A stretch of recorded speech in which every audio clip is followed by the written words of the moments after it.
Underdog Daily, BadgeBros, Jon and Nez here, chasing that Slam Diego dream yet again. Excited, man. These Dog Bowl slates, they always get me up. Like they always get me jacked up. Um, Maybe it's just because we've been there a couple times. I keep saying this to the people, Nez. Maybe it's just because we know what we're getting into.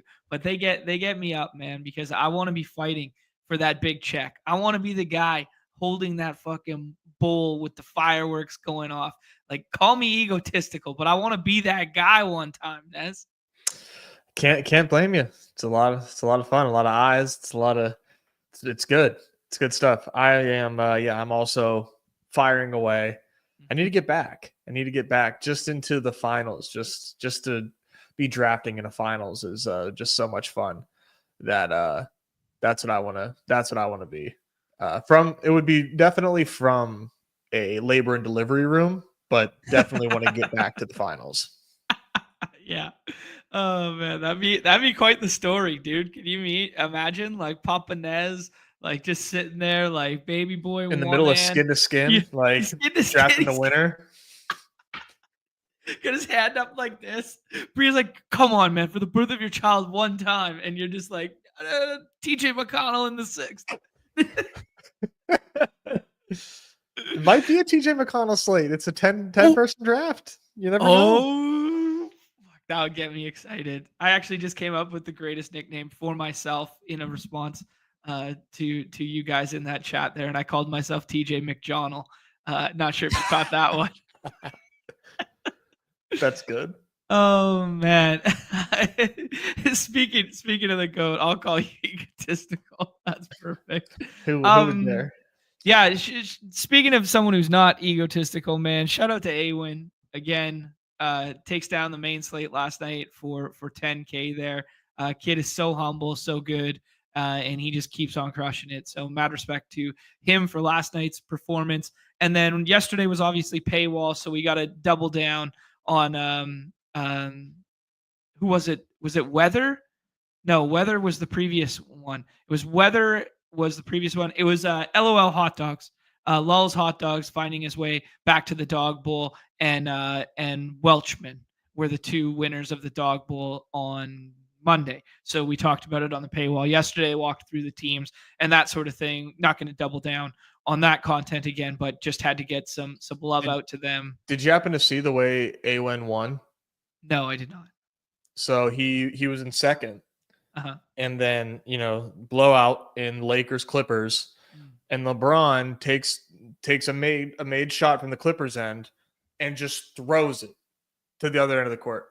Turnover. Awin flips to first. Oh, dude, that's nasty. I'm so glad you shared that story.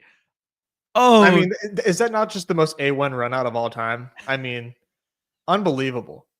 That's crazy, man. Why'd LeBron do that? Just like a celebratory, like...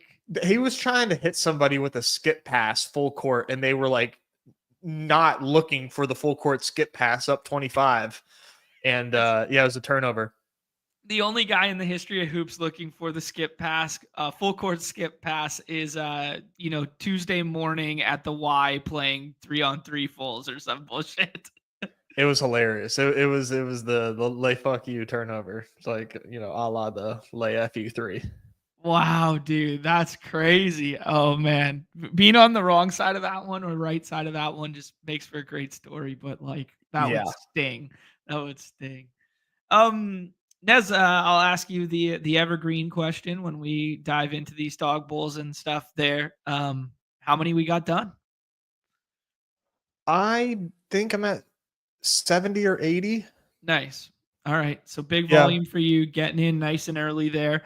A lot of the Q tags kind of solidifying themselves early here. We got the J-Dub in. We got probables, Qs on Giannis and Dame switched to probables. Obviously, they made the big trade this morning for the Chris Middleton one. Man, that Chris Middleton run out since the run that they had in the finals with Middleton, and it looked like this was the core. And then they basically kept him instead of Drew Holiday. And man, that's aged like milk. That's unfortunate because I like Chris Middleton, but it's just I don't think you can win with Chris Middleton right now. So I see why they made the deal. I think my take on this move, and I don't disagree, but like Kuzma's pretty to go full Numi, full dunks and threes here. Kuzma's not a player that helps you win. Right. I think this move was Middleton. There's a marginal difference right now between Middleton and Kuzma, but Middleton is much higher basketball IQ. Mm-hmm. They saved some money. Yeah. By making this move because of the new CBA. And again, I'm not a CBA expert, but I know enough to know that the new CBA is, pardon my French, kind of fucked. And that second apron is essentially there's levels to the luxury tax, and getting below that second apron gives you infinite more flexibility as far as what you can do in the trade market. So they had to make this move, and now they can make additional moves. So if they did not make another move, I would be shocked, because from what I've seen on Twitter, from Buck's Twitter and other folks, is that this was a stepping stone move. Interesting. Okay, cool. All right. I mean, yeah, I can't imagine they're done, but I don't know. It's just kind of a little bit of a shock, I guess, that they would go about that. I mean, what sucks is that's such a dirty way to do Chris Middleton. Oh yeah, I know, right? Yeah, that's no goodwill at all. But when you're a small market, I guess there's maybe. You got to be a little cutthroat, I guess. I don't know. Yeah, it's a business, right? I mean, Giannis said it himself after the Luka trade there that yo, this is a business, blah blah blah. Yeah, he wants to go to New York or something. He just flat out said send me to a big market. Yeah. Yeah, I guess the other kind of maybe this is good conversation to reset one that we had yesterday. We are, almost 24 hours, 30. We're almost 24 hours away from the trade deadline. And the way everybody was playing yesterday's slate was, man, one of these Chicago pieces is going to get moved and they're not taking Vooch and this sort of thing. So there's a lot of gal brain going on in these lobbies right now associated with the trade deadline. And I just want to precurse everybody that this could be an LOL hoops kind of slate, or tomorrow could be LOL hoops with some movement at the very end that we kind of see coming out of left field, that sort of thing. I think one big one is kind of already been taken care of for us is the D tag on Kevin Durant. A lot of speculation that Kevin Durant is a potential movement piece here at this deadline. So do you have any thoughts on that one? Just from he got ruled out. Okay. Yeah, I don't know where he's going, but everybody with 5-figure Twitter followers was trying to be the first to nail the Kevin Durant trade.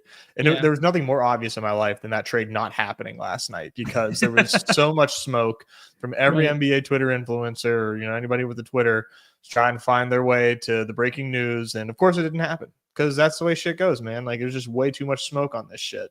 And, you're blowing everybody's cover.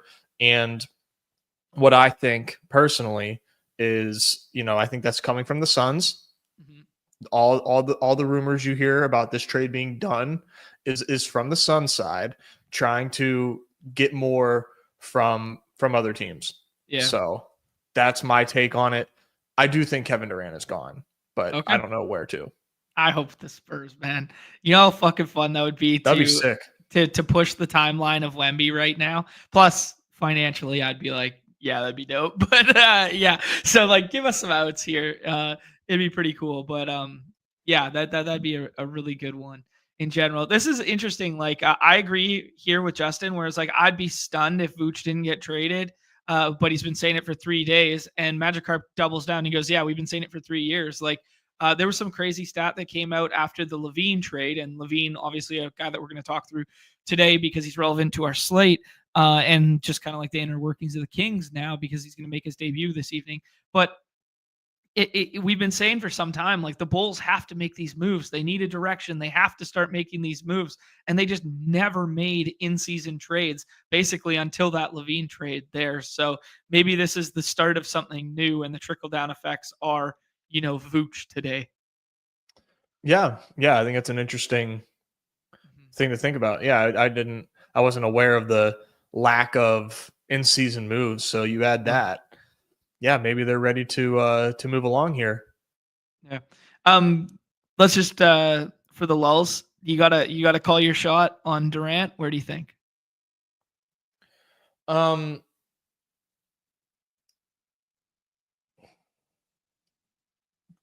Warriors.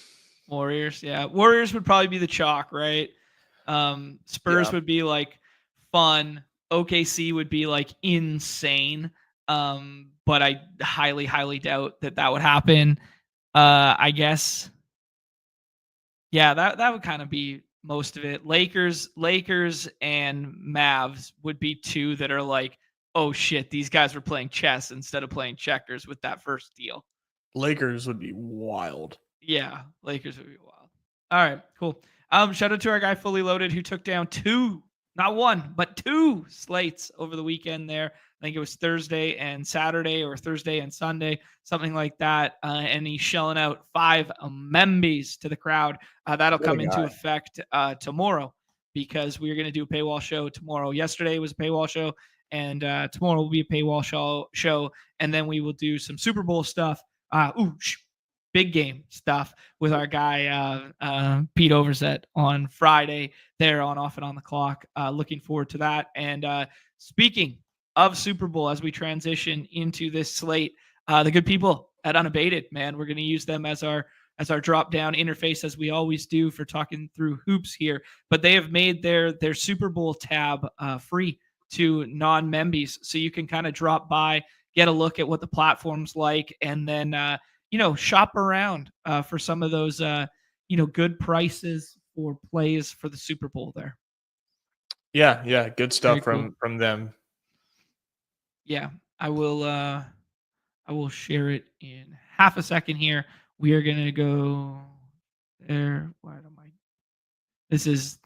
had it all set up in this new we keep talking about this behind closed doors, how StreamYard did the style and media things. They've changed them up on us, and I mess it up every time. You can't teach this old dog new tricks, Nezzy. Okay, cool. We're checking out my exposures from last night. Yeah, we played a lot of Kawhi. Man, those unabated pick'ems that we did at the tail end of last show and stuff.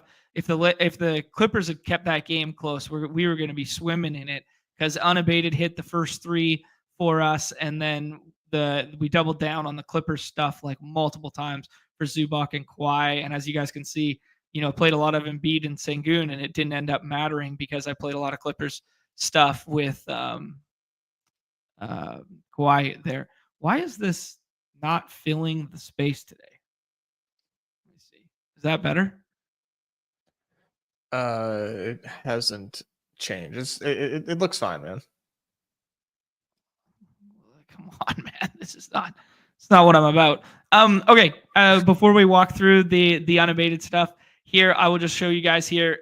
This is the tab right here. So you can go straight to the Super Bowl, NFL Super Bowl. So if you're not currently members and you want to explore the platform for the first time, go ahead, click on that one. There's no simulations included in this one, which is some of the stuff that we do associated with the plays in which we're running for NBA. But this one, you can, pick your favorite, provider at the top here. As you guys can see, Underdog's my favorite provider. So I moved it on up to the front here.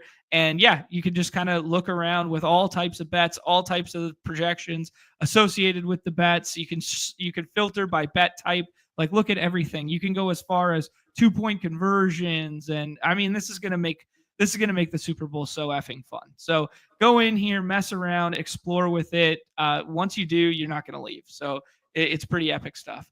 Nez, let's start as we always do here, as I said, with the Q tags. Some of the Q tags we have already ironed out here. The Giannis one has been changed to a probable tag alongside Dame. We still have that Achilles tendonitis probable tag for Trae Young there.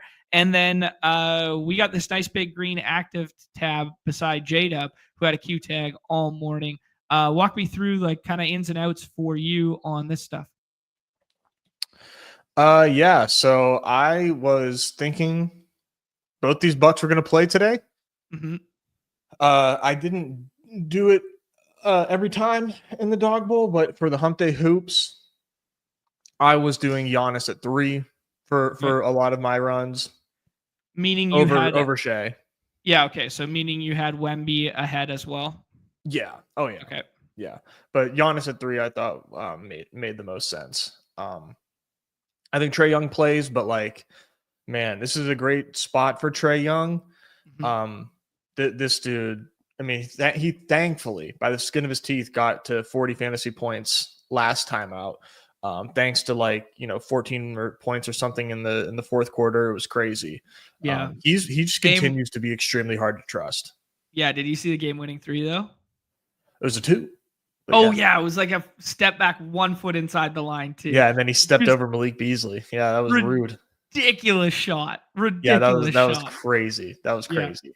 And then J-Dub, man, J-Dub back. I was taking J-Dub as though he's going to play. I don't know how much he's going to move, but yeah, glad J-Dub is back. They are 13-point favorites today, so that's a tough game to parse through, but glad to see J-Dub back. And I think he's undervalued because this ADP was mostly Q tag, a product of the Q tag, but I don't know how much more he's going to move because of the anchoring effect and the spread.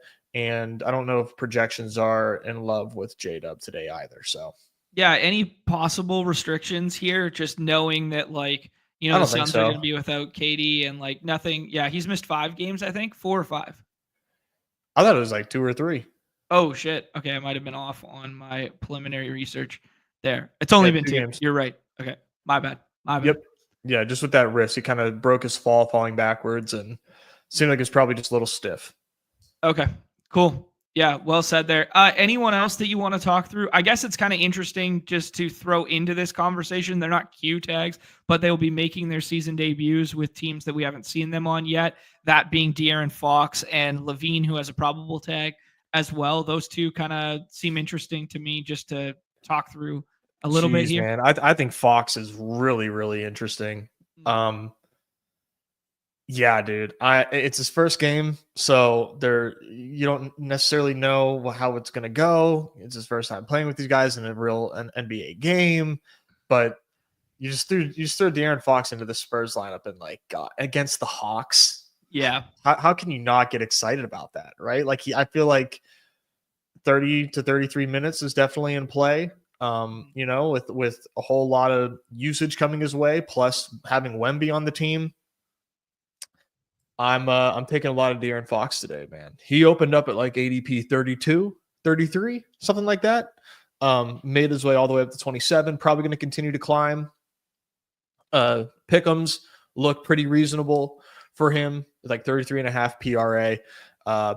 I feel like he has a very high ceiling today. Love it. Yeah, well said, dude. I couldn't agree more with you. That game environment seems fun. I just love the thought of we talked about it yesterday, but I love the thought of a gambly type defender who can fight through screens to get steals with Wemby behind him as the help. That just seems like, I don't know how you model it. I don't know how you go, how do I add a little tick beside him for an extra stock or two? But I want to. I don't know how I do that in the spreadsheet, but I definitely want to. This feels like a good spot. I like that thought process, though. Little gal brain. What if he gets some more? What if he turns into Dyson Daniels with a bag? We definitely know he's got the bag. So yeah, and little high side screen and roll with the 9-footer. Oh, geez, this could be a lot of fun to watch this evening. Excited for that one. Nez, anything else you want to say on a macro level with any other potential pieces here? Any of the scroll varieties? Anything you want to say about, ADP or anything before we do game by game? Yeah, I think there's some blowout risk here big time that I am concerned with. There are players, I know I've talked in the past about pairing certain players together, and I do primarily think that that's better with underdogs compared to favorites on this slate. So I've caught myself pairing up teammates that are on favorites, to blow out a couple times, and been kicking myself on that, but maybe I can get a little lucky on that run out. Otherwise, I don't love that. And then I guess Levine, in the same vein of another trade piece that's playing today. I'm not really taking Levine today, but it is pretty much written in stone that Levine, first game with his new team against what appears to be a bad matchup, is going off today. That is, there's nothing more certain in this world than Levine having a great game today on a brand new team in a bad spot. But I won't be there for it. Okay. I respect it, dude. I respect your take on it. I've drafted him a handful of times thus far, but yeah, I can see the narrative. I think it's like one of those classic spots where it's like, we were so excited to play Sacramento on Monday, ? It was like, or the last slate that we played them on. Yeah, I think it was Monday.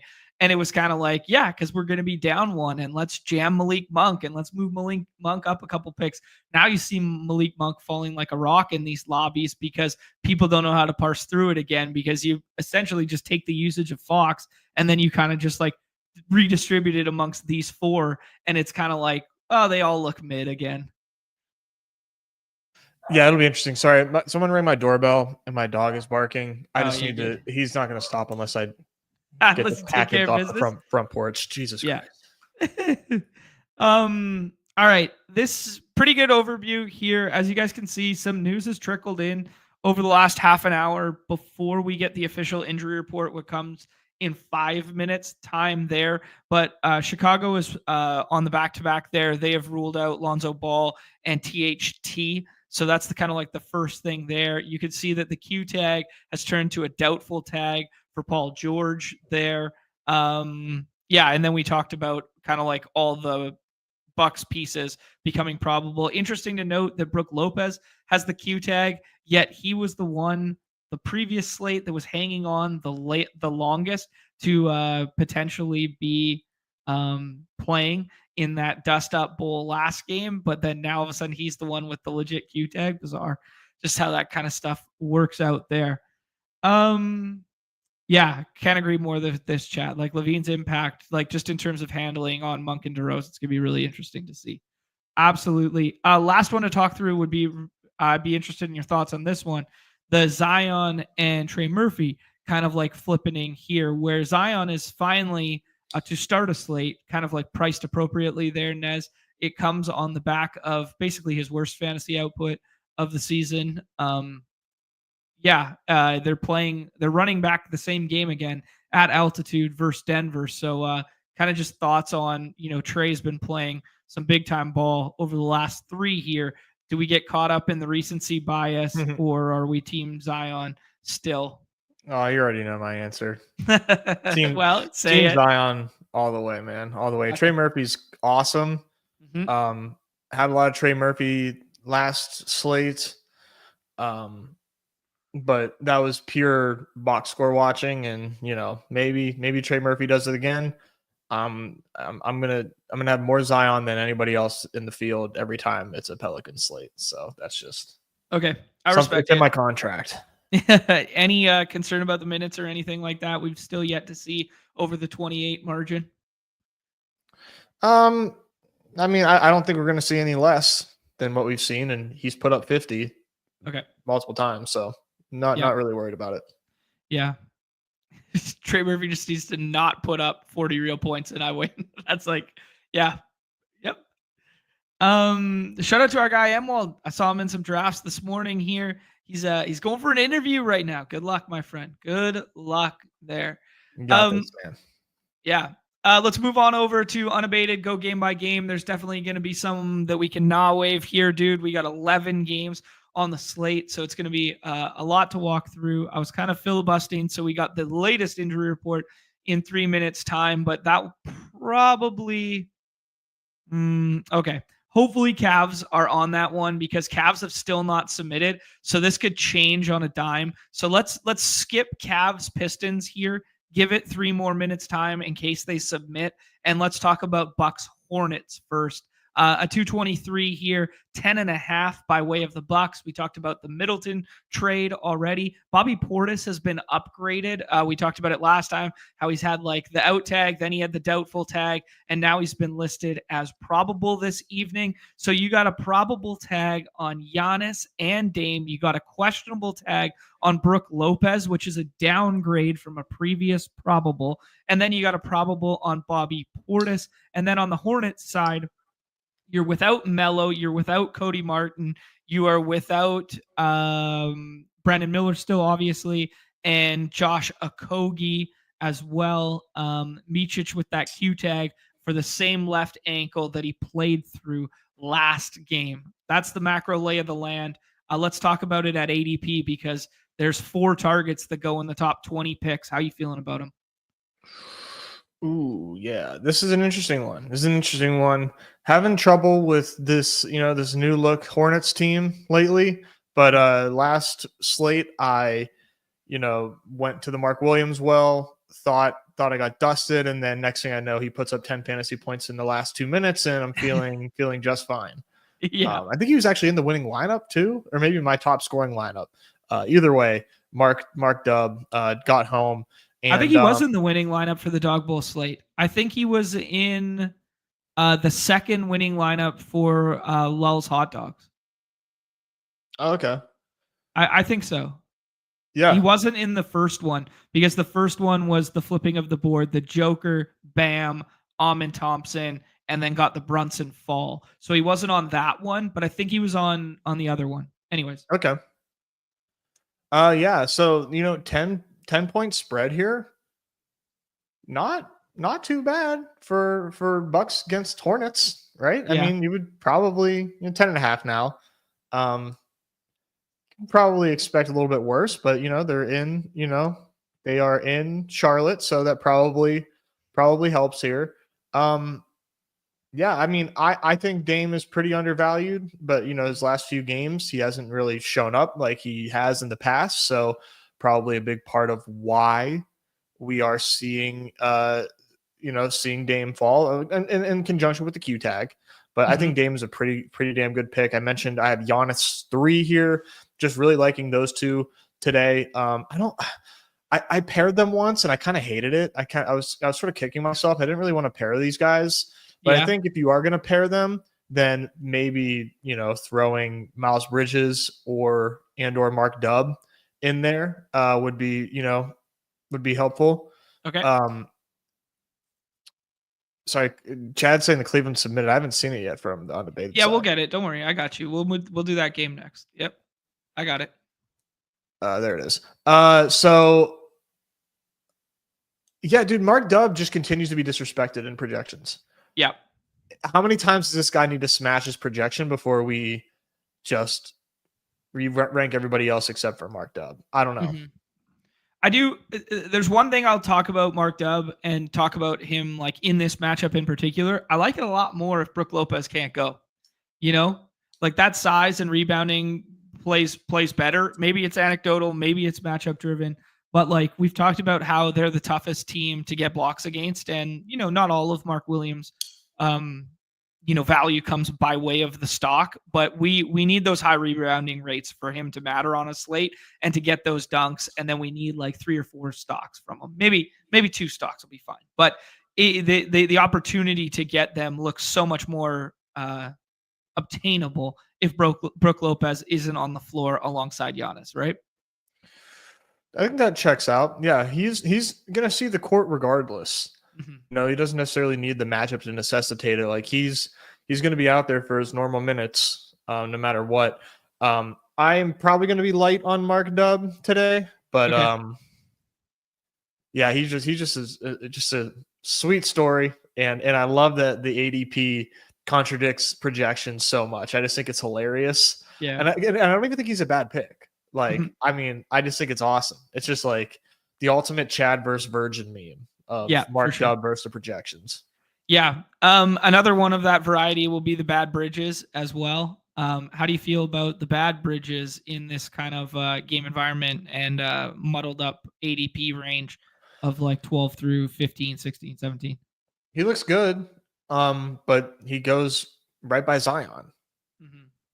So I'm going to take Zion. Yeah. No, I agree with you. That's yeah, where I'm taking Zion over him, but he looks good today. Okay, cool.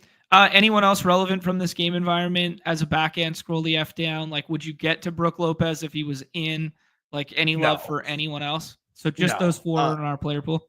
No, I did Bobby Portis in the 6th round before we got the injury report, and that's that would have been sharp because that.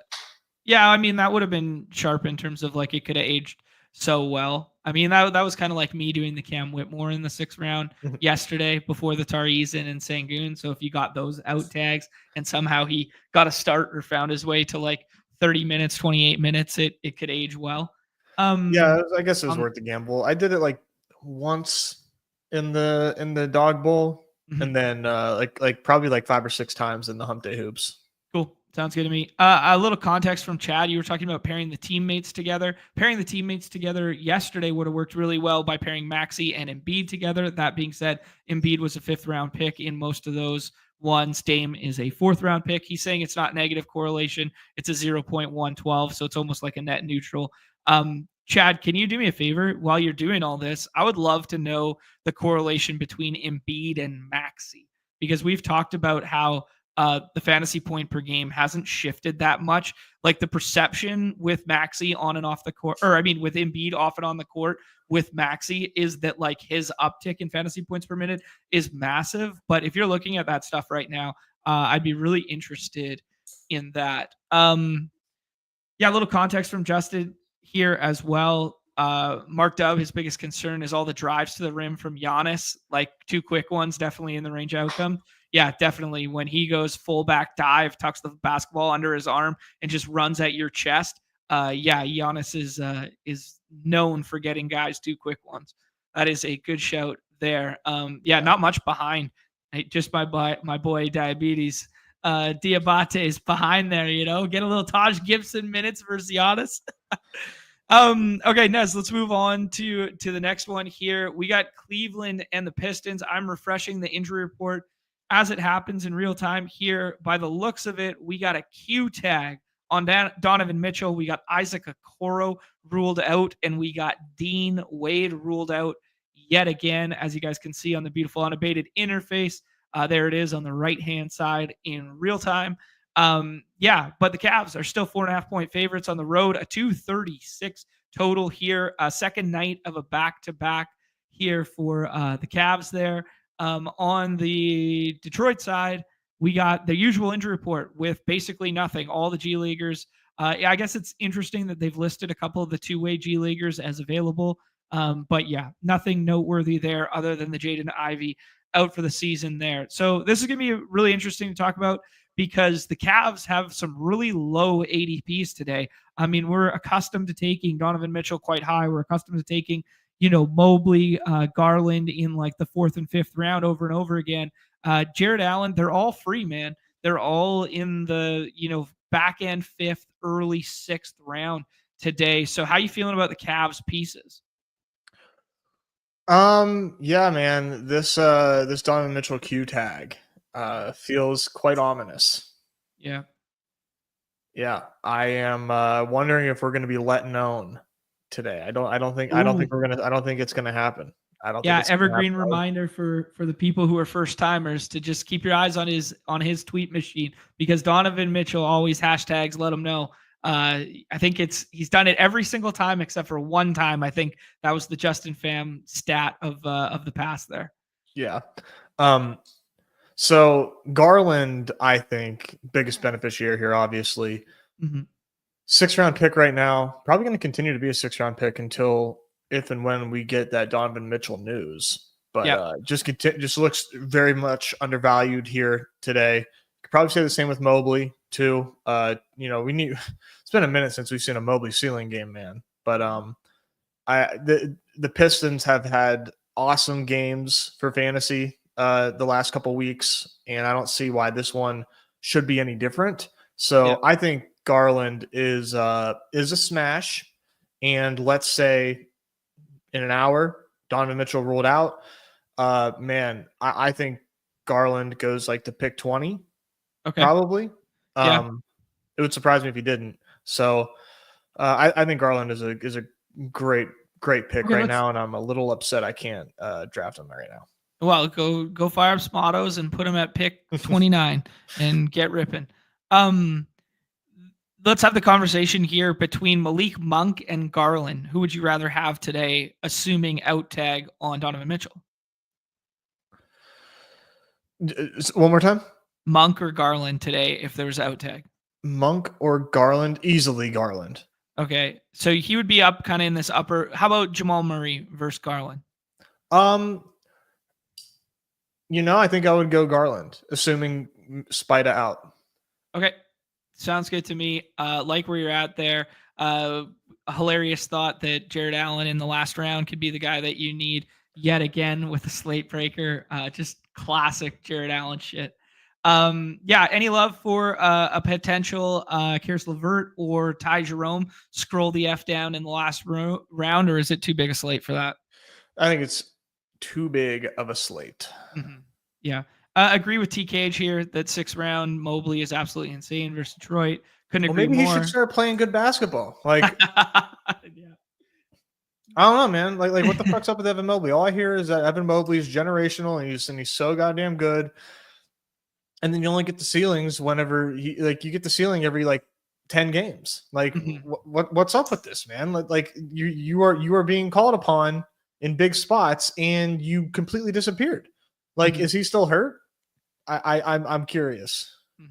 Here's a good one from Chad. Low-key, Mobley's been better when Mitchell plays, and this is because of something that we can reset a conversation we've had a billion times on this program now this year, is the way they stagger the rotation is those two play alongside each other, then they pull them out, and then Allen and Garland run the second leg of the unit together, and then all 4 of them close the first half together. So all 4 start together, and then all 4 close together, and then the overlap is like Garland plus Allen is probably betterly correlated, and Mobley plus Mitchell is better correlation than the other way around there. Just one that we've talked about.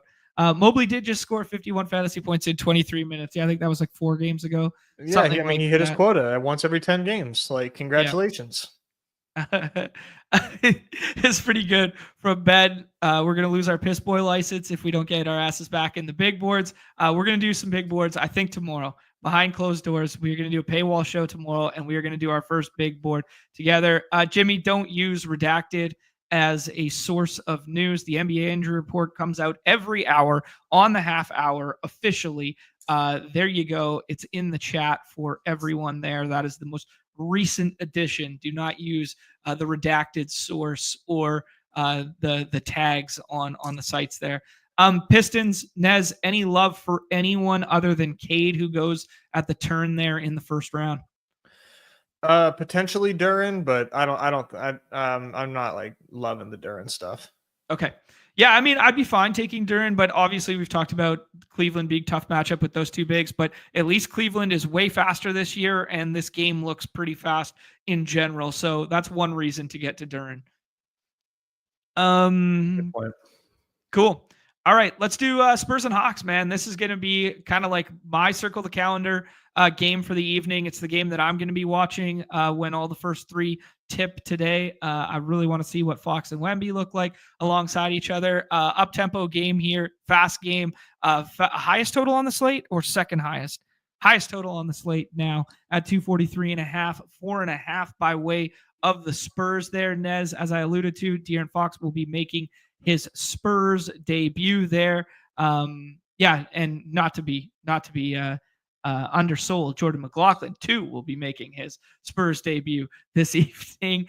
We got a Chris Paul Q tag here, which is also another little wrinkle in terms of the handling. And then we got a Charles Bassey on the out tag here, who is obviously their backup 5 without Zach Collins, which is just another reason to have an uptick in minutes in Wemby and or maybe some small ball 5 lineups coming down the pipe for the Spurs this evening. So interesting stuff to talk through there. Maybe let's just have the Spurs conversation. Can we draft anyone outside of Fox and Wemby? And where are you ranking those 2? Wemby and Fox. Yeah. Wemby 2. Yeah. Fox like 23 or somewhere around there. Fox or Garland tonight? If Mitchell is out, Garland. Okay. Yeah, so they would fall similarly. They're both going to be ADP risers from this point forward, I believe. And yeah, I think Garland would be the one who rises incrementally further. I think there's just a lot of unknown with the Fox. Plus, we haven't seen ceiling from Fox in a little bit, and we've talked about how he's had bandages on both of his hands at different iterations. It was one hand, then the other hand on the injury report. So there's a little bit of we need to see it first from Fox. If you requested a trade, knew you were getting traded, and knew you were going to the team that you asked for, I think that could maybe affect your play on the court, especially whenever your team is like has plenty of options to go around for scoring. Yeah. Good point. Yeah, good point, dude. Anything else to say on the Spurs side outside of Wemby and Fox? Like, would you get to Vassell? Would you get to Castle in the last round? Assuming we get CP3 out this evening. I haven't found it necessary. No. Okay. Yeah, I mean, I'm trying to find some fun scrolls today, and it is hard to do when you had the Cleveland guys, going in the 6th round every single time, right? Like, I want to find angles to get different, but like these guys are just going to project so much better than the tiers behind. I mean, I could see some love for Castle or Vassell drawing into the starting lineup. It's also an interesting conversation that if CP3 does play, do you think Chris Paul plays off the bench now? Like, we've seen this Chris Paul off the bench iteration with both the Warriors and with the Suns in the past here. Like, is this now like, okay, we got our guy, Fox is going to start? Or do you think there's any chance they play alongside each other in the starting unit like they did for a handful of games there with the Warriors to make Chris Paul feel important? I mean, I would probably expect him to start Chris Paul, that is. Okay. Yeah. It would kind of it would shock me a bit if he didn't. Okay. See, I think he'd come off the bench. Like, I'm team Fox, Castle, Vassell, Barnes, Wemby. Like, that's how I would think it comes out. You could also do like, I think they have to start Barnes. I guess I don't know. Who would you put on the bench between Castle and Vassell? I don't know. Be interesting. Castle. Okay. All right. I think so. Okay. Yeah, so you could do like Fox, Paul, Vassell, Barnes, Wemby. That's how I would probably do it. Okay. Because I think you can still have Chris Paul run the 1 there, and then Fox play. That would be my guess. But okay. All right, not overly relevant to our slate, but just interesting to think through how the handling would be distributed on that first unit, because if they're sharing the floor with CP3, could be interesting. Some good context in the chat here, going back to the Garland conversation. Garland averaging 32, 10.5, and 3.5 in both games that Mitchell has missed. Yeah, me likey. Seems good there. And Garland had 40 real-life points last time that Donovan Mitchell missed a game against the lowly Raptors that we can never get right, Nez. Never get right for whatever reason there. Just need to start fading them, I guess. Yeah. Eggers with some Fox conversation here. 31-7-3 and 28-5-7 against Atlanta both times this year. He draws Atlanta for a third time here. So if you want to dive into some DVP and some matchup-based analysis, there you go. Atlanta Hawks on the other side, dude. We're dealing with all the same out tags. Jalen Johnson, who's going to be out for the year. Clint Capella still out with personal reasons. Bogdan Bogdanovic is still not with the team there. So, Aneka Okongwu going to remain in this starting lineup. We saw them start DeAndre Hunter at one point last week. It went pretty well. I really liked it. He had 12 first quarter points. He looked really nice in that starting unit. I know there's been a lot of narrative talk about wanting to win him 6th man of the year, or if that was a trade showcase kind of endeavor there by putting him in the starting lineup. But anyone in our player pool outside of Trae Young in the middle rounds, and how would you rank Trae against the ADPs he goes around? I think Trae would probably, like if I was trying to put together a model, put together fair ranks, probably have him like ahead of Sabonis here. I do. He just pisses me off so much. Mm-hmm. Yeah, I mean, we talked about it with off the top there. Outside of that step back two there, it's like we hadn't been seeing big ceiling games, and then all of a sudden when he decides to get his shots up, that's when the ceiling games come. 2 up tempo spots versus Indy and versus Detroit too. Yeah. This is another up tempo spot. So this is the environment that should give us a strong Trae Young game. Mm-hmm. He's just so fucking frustrating, man. He's so hard to trust. Yeah. But yeah, who am I going to take from behind? From the other end of him, like who would I take? I don't know. I don't think there would be too many people I would put above him in my ranks. Yeah, I mean, you could push up Scotty Bolway. We'll have that conversation just in terms of like RJ being out, quickly being limited, Pirtle being out, or RJ not officially out yet, but in concussion protocol right now. He's out. Oh, it is out now? We got the out tag? Okay. Yeah. Yeah, so yeah, I mean, maybe Scotty Bolway you could push up there, though the matchup isn't amazing, obviously. Booker without KD, you could maybe push up, but again, matchup not great. So yeah. Our guy Mike Zakarian calling his shot right here. DeAndre Hunter is going to win 6th Man of the Year, but for the Cavs, ooh, spicy. That Hunter stat line was hilarious there. Like 30 real life points, 35 fantasy points, a la the Jalen Green around here, as it's known. All right, Nez, anyone else on Atlanta that we could possibly get to today? I mean, if Hunter starts, could you click him in the 6th round, or is it too thin? What about Dyson Daniels at ADP? What about Onyeka Okongwu in the last round? Any love for these targets? Just Dyson Daniels. Okay. I mean, his ceiling is crazy. So when you're trying to win first or second in a big contest, Dyson Daniels is always in play. So he's really the only one that I would take in today's contest. Cool. Sounds good to me, my friend.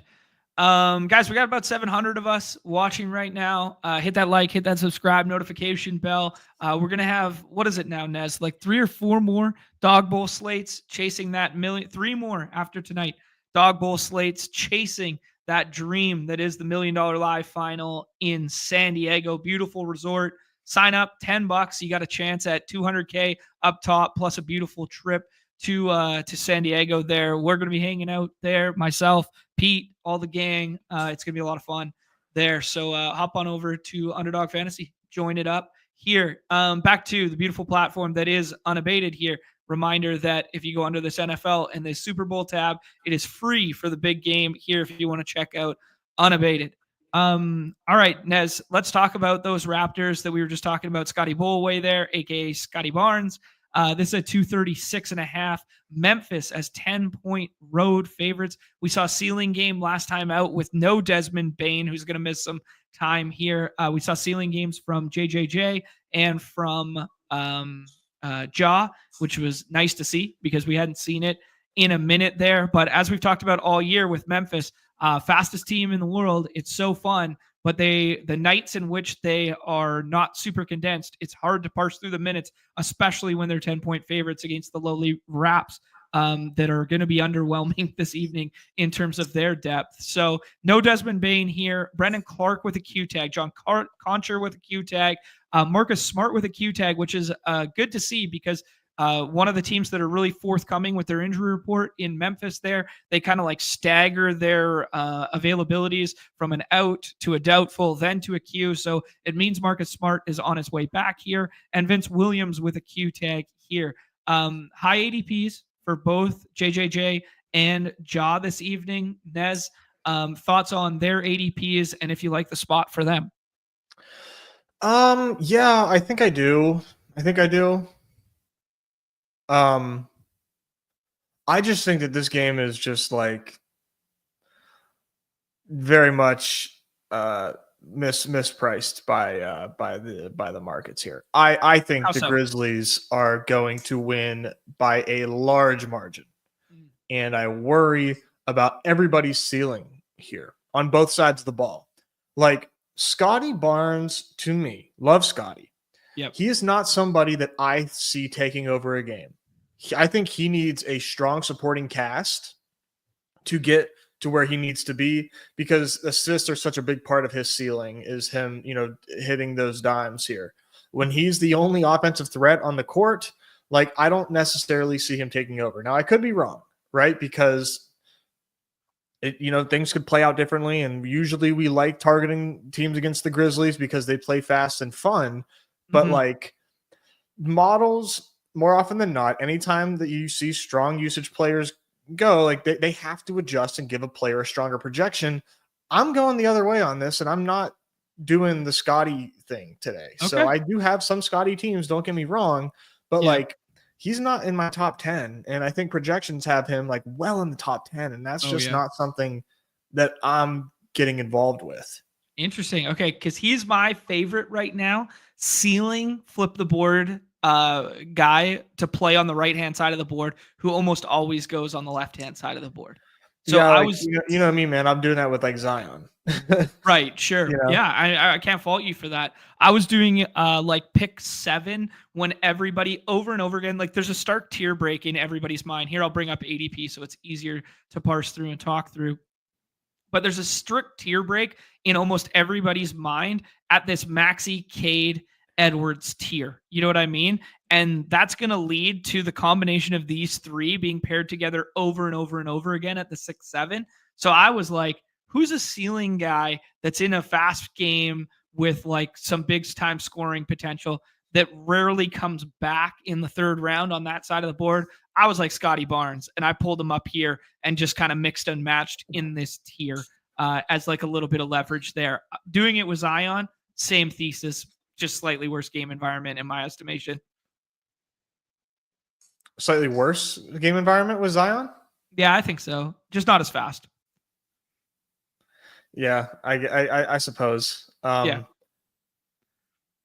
So that being said, man, I'm worried about ceilings on both sides of this game, but taking a lot of JJJ and taking a lot of Jaw though at the same time, just because, like, with Bane out, this seems to be a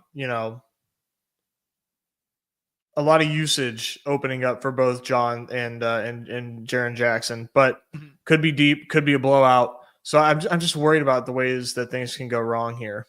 Yeah, Jake, I'm alluding to that. It's just like Jenkins loves to run deep at the worst of times. At the best of times, when they're 10-point favorites and the bench unit just runs away with games, you do see like these 27 minutes from Jaw kind of games in these scenarios if it plays, the way Nez is alluding to there. Yeah, I love me some GG Jackson. It's a little thin on our site on this slate. A little? But it's a little thin. But I love me some GG Jackson, man. Fuck our Grizz, baby. Our Grizz. We love them around here. Let's talk about the Raptors side here, Nez. As you guys can see on the right-hand side of the screen, Chris Boucher has a Q tag with the illness. RJ Barrett has been officially ruled out with the concussion protocol. Jakob Poeltl is out, and Emmanuel Quickley is out as well on the second night of a back-to-back with injury management and still not back up to full minutes here. So this could be a really thin Raptors team. I'm not sure there's a whole lot to talk about for our site, though, because it's basically Scotty Barnes in the second and or fringe third round for him, depending what room you're in. And then, I don't know, I'm not getting to Davion Mitchell, Grady Dick, Walter, any of these guys in the last round, even if it is a condensed rotation in pace up. Nope. No, thank you. Just Scotty for me, if anybody. Yep, sounds good to me. All right, let's move on. Sixers and Heat here. Sixers are only 1-point dogs at home to the Heat here at a 219.5, which is, I say it like that because that's a tad surprising after, last night Joel Embiid comes back, triple-double. Like, I thought he moved well. Just like my bro science eye test, like watching him, I was like, we talked about him early in the season there, Nez, where it was like he was laboring and he had the big knee brace and stuff. I thought he was moving way better last night. I was really encouraged by what I saw there for like the season-long best ball bags. But that was just interesting to see. We got Andre Drummond doubtful here. We got Paul George doubtful here. Trade speculation for Paul George? I don't think so, guys. Like, he's 34 years old and they just signed him to like a 3-year plus a player option. I don't think many people want that PG contract. I don't know. Maybe. I don't know what you think on that one, Nez. And then we got a bunch of Q tags on Quentin Grimes, who was part of the trade yesterday. Reminder that he might be able to play today because he was in the same city. That trade that they made with Dallas, Dallas was visiting Philadelphia yesterday. So he is, in fact, with the team, but I haven't seen anything official on him playing this evening. But then Eric Gordon and Kyle Lowry, KJ Martin with a pending trade has been ruled out there. So, yeah, I mean, it's Maxey in the first round. And then it's kind of like nobody else right now. Is there any reason to get to Kelly Oubre or Yabu or anything like this in the 6th round? I don't think it's crazy. I'm not doing it, but I don't think it's crazy at all to want to take one of those guys. We just have seen it quite a bit when Embiid and Paul George are off the court, that Oubre and Yabu have had some nice games. So I don't think it's the craziest click in the world, but I haven't gotten myself to do it yet. Okay. Yeah, I respect that, man. Like, I wouldn't fault anybody for taking Kelly O or Yabu in the last round here. Like, the problem in my mind here is, like, if you're chasing 2 Dawg Bowl seats, like, I think they're probably better picks in the normal BR, the Hump Day Hoops, than they are in the Dawg Bowl. Because if you're chasing 2 seats, I think you're going to need more than like 48 fantasy points in the last round. And I'm not sure in the history of ever we have seen that from Kelly O or Yabu, like a ceiling that's like greater than like 50 fantasy points. Oh, no, absolutely not. Yeah. Yeah, you're gonna need a big score, I think, this evening on an 11 gamer to get it done. Thoughts on Maxey versus that whole tier at the start there, Nez? I think it's a really interesting conversation. Who you would prefer between? I think everybody kind of has a big 4 with the Joker, Wemby, SGA, and Giannis. But this next tier, like who's in this tier for you, and is Maxey at the head of it? Yeah, I've got Maxey 5, and then Ant, and then Cade for me is how I order that range. Yeah, respect that. Yeah. Maxey's dog levels are off the charts. Off the charts. Dude is just phenomenal. Can we circle back to disparaging the dog levels of our guy Donovan Mitchell yesterday? My bad. My fault. He comes out first possession and just slams the shit out of it over Porzingis and then puts up 50 fantasy points. Like, yeah, the dog levels are bad. I ended up capitulating after the fact. I got put on game after the fact. Oh man, dog meter's out of whack right now. Oh, I love it, dude. Yeah, Maxey's a full-fledged hooper, dude. Yeah, that we keep circling back to the picture of him and grown-ass man AJ Brown beside each other, and Maxey looking taller than him and bigger than him is just fucking hilarious. Can't wrap my head mentally around the narratives. All right. Next one on the other side there is the Heat, dude. Obviously still without Jimmy Butler. A lot of speculation with his trade value over the next 30 hours here. Haywood Highsmith with a probable tag. Duncan Robinson with a probable tag. Shout out Unabated for giving us that lower yesterday that played so well that we went, I think it was 3 out of 5 on the main one yesterday there. But outside of that, man, Josh Richardson is out there. Second night of a back-to-back for the Heat here. Let me jump back over here. Yeah, 1 point favorites in Philadelphia here. Hero has an ADP kind of in that 5th and 6th round. Bam in that same vicinity, but just kind of like adjacent to him. And then I've only ever seen anyone else draft Khalil Ware 1 time in the last round. So talk me through the Heat and who you want to get to here. And yeah, who are the scrolls?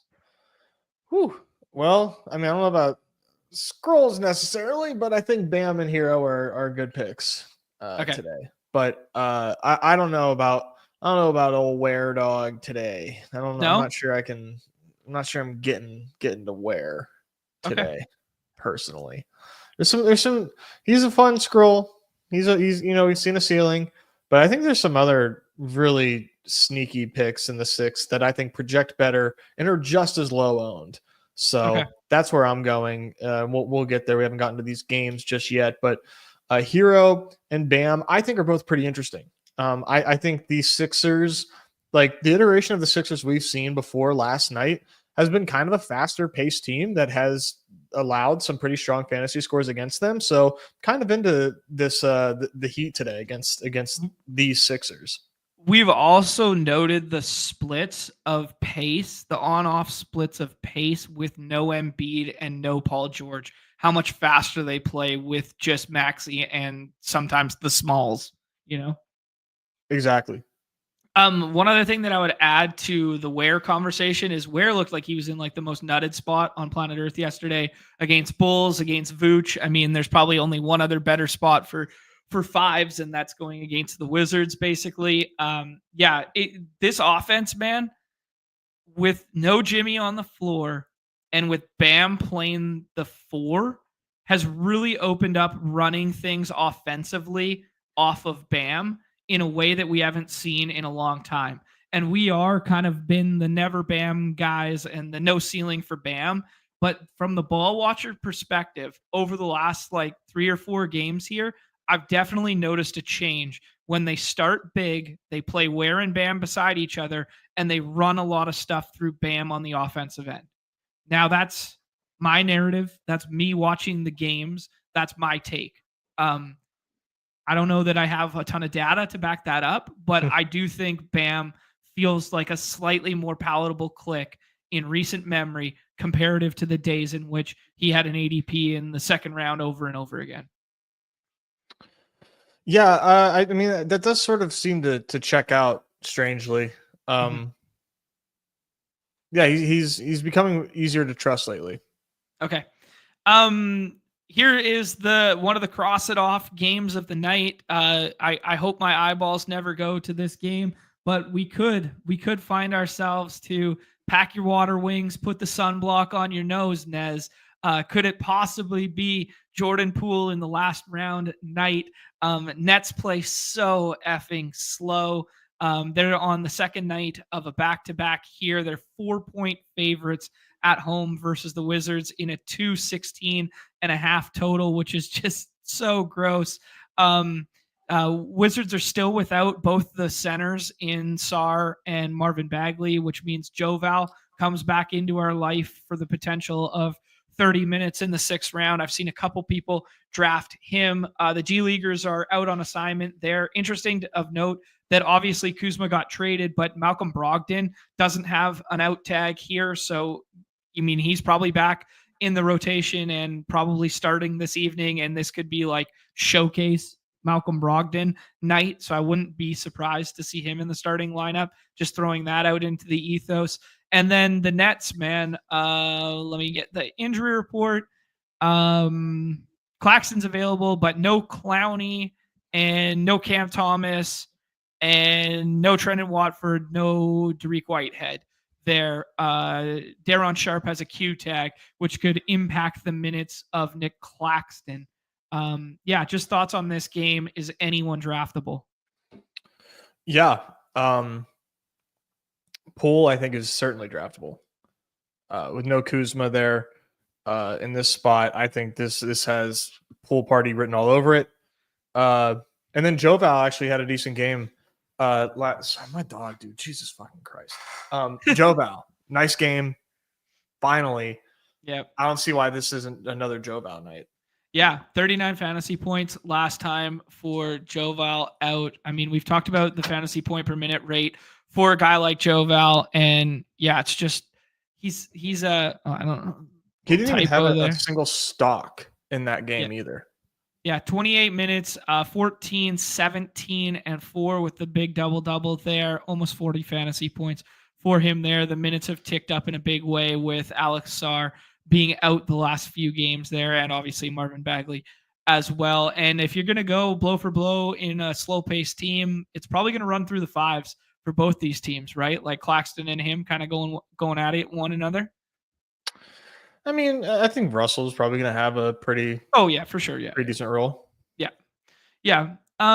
Also, keep your eye on these ones tonight. Some value could open up here on both sides because they are both sellers as well. And if these games become more condensed or these rotations become more condensed, they're going to look, more enjoyable to get to. That is, Justin saying Joe Val is one stock in his last 6 games.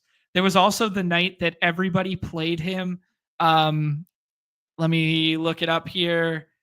I think it was the Toronto night that everybody played him and everybody thought it was a good spot for him in that Toronto matchup. It was the Toronto game, and he went like 0 for 9 around the rim to start the game. Like, it was crazy. He was just bricking layups in like his revenge game spot. It was pretty fucking funny to watch, not gonna lie. But Joe Val also not the safest to click in the 6th round because definitely a trade candidate as well, right? Like, this is showcase Joe Val time. I think the Lakers could use another 5 there. I think maybe they have their sights set a little higher than Joe Val and maybe don't want to pay him next year. But I also think, it's okay fit for second unit Joe Val on the Lakers. Yeah, not a bad fit. Yeah. All right, let's move on here. Another one of those trade bait teams would be the Chicago Bulls here. This is a 225.5. T-Wolves as 11.5 point favorites here. T-Wolves still without Dante DiVincenzo, who's going to miss some more time here, and Julius Randle as well, which makes the T-Wolves a team that was already condensed, even more condensed there. We've seen some good ceiling games now that Rudy Gobert has been part of the offense. That had been missing for a large duration of the season here, where it was just like he was just a guy out there and he was just getting rebounds and kicking it back out for other guys to shoot. Now he's become like a little high side screen and roll guy, and it's turned into ceiling games, and he gets drafted in the 5th and 6th round, rightfully so. So let's talk about it through the T-Wolves side here, Nez, because obviously this is a nut matchup for centers, and it is a nut matchup for pace up spot just in general. So through the lens of the T-Wolves, who are we drafting today, and where do you like their ADPs? Yeah, I have Ant at ADP 6, I think, 5 or 6. I think 6. Yeah. Really like that spot for Ant tonight. Hopefully he's feeling a little less sick than he was last time out, and he can get home in a nutted spot against Chicago. I'm counting on it. And then Rudy, I think Rudy's fine at ADP. Like, it's hard not to just point to Randall being hurt and saying, oh yeah, now Rudy can cook. Right. It's just too much. It's too much to be a coincidence. Mm-hmm. So, people are believing it. I'm also believing it. It's not too expensive for what we've seen for Rudy in a great spot. Naz Reid, too, great pick today in the 6th round. Yeah, Naz Reid seems fun. We saw kind of like he had the Q tag for an illness, then came back, and then we kind of saw a minute ceiling from him with that 40 for the first time in a long, long time. There, drew into the starting lineup, 30 real life basketball points and 46.5 fantasy points. Naz Reid is just always a fun click in matchups like this. And he's the guy who's going to have the longest leash because he's going to play the longest into this game in terms of if there was any blowout run. So really like the Naz Reid click and shout in the last round. And hey, my guy, good UW boy, Jaden McDaniels, people still sleeping, people still snoozing on my guy, Jaden McDaniels right now. Nez playing 35 plus a night there, 42 fantasy points, 57 fantasy points. He's the poor man's Dyson Daniels. They call him Dyson McDaniels, dude. Yeah, Dyson McDaniels right here, down straight. Yeah, man, that you could do worse in the 6th round, but I like the Naz Reid shout, and I really like where you're at with like the correlation between Gobert being utilized more with Randall out, like not just a coincidence there.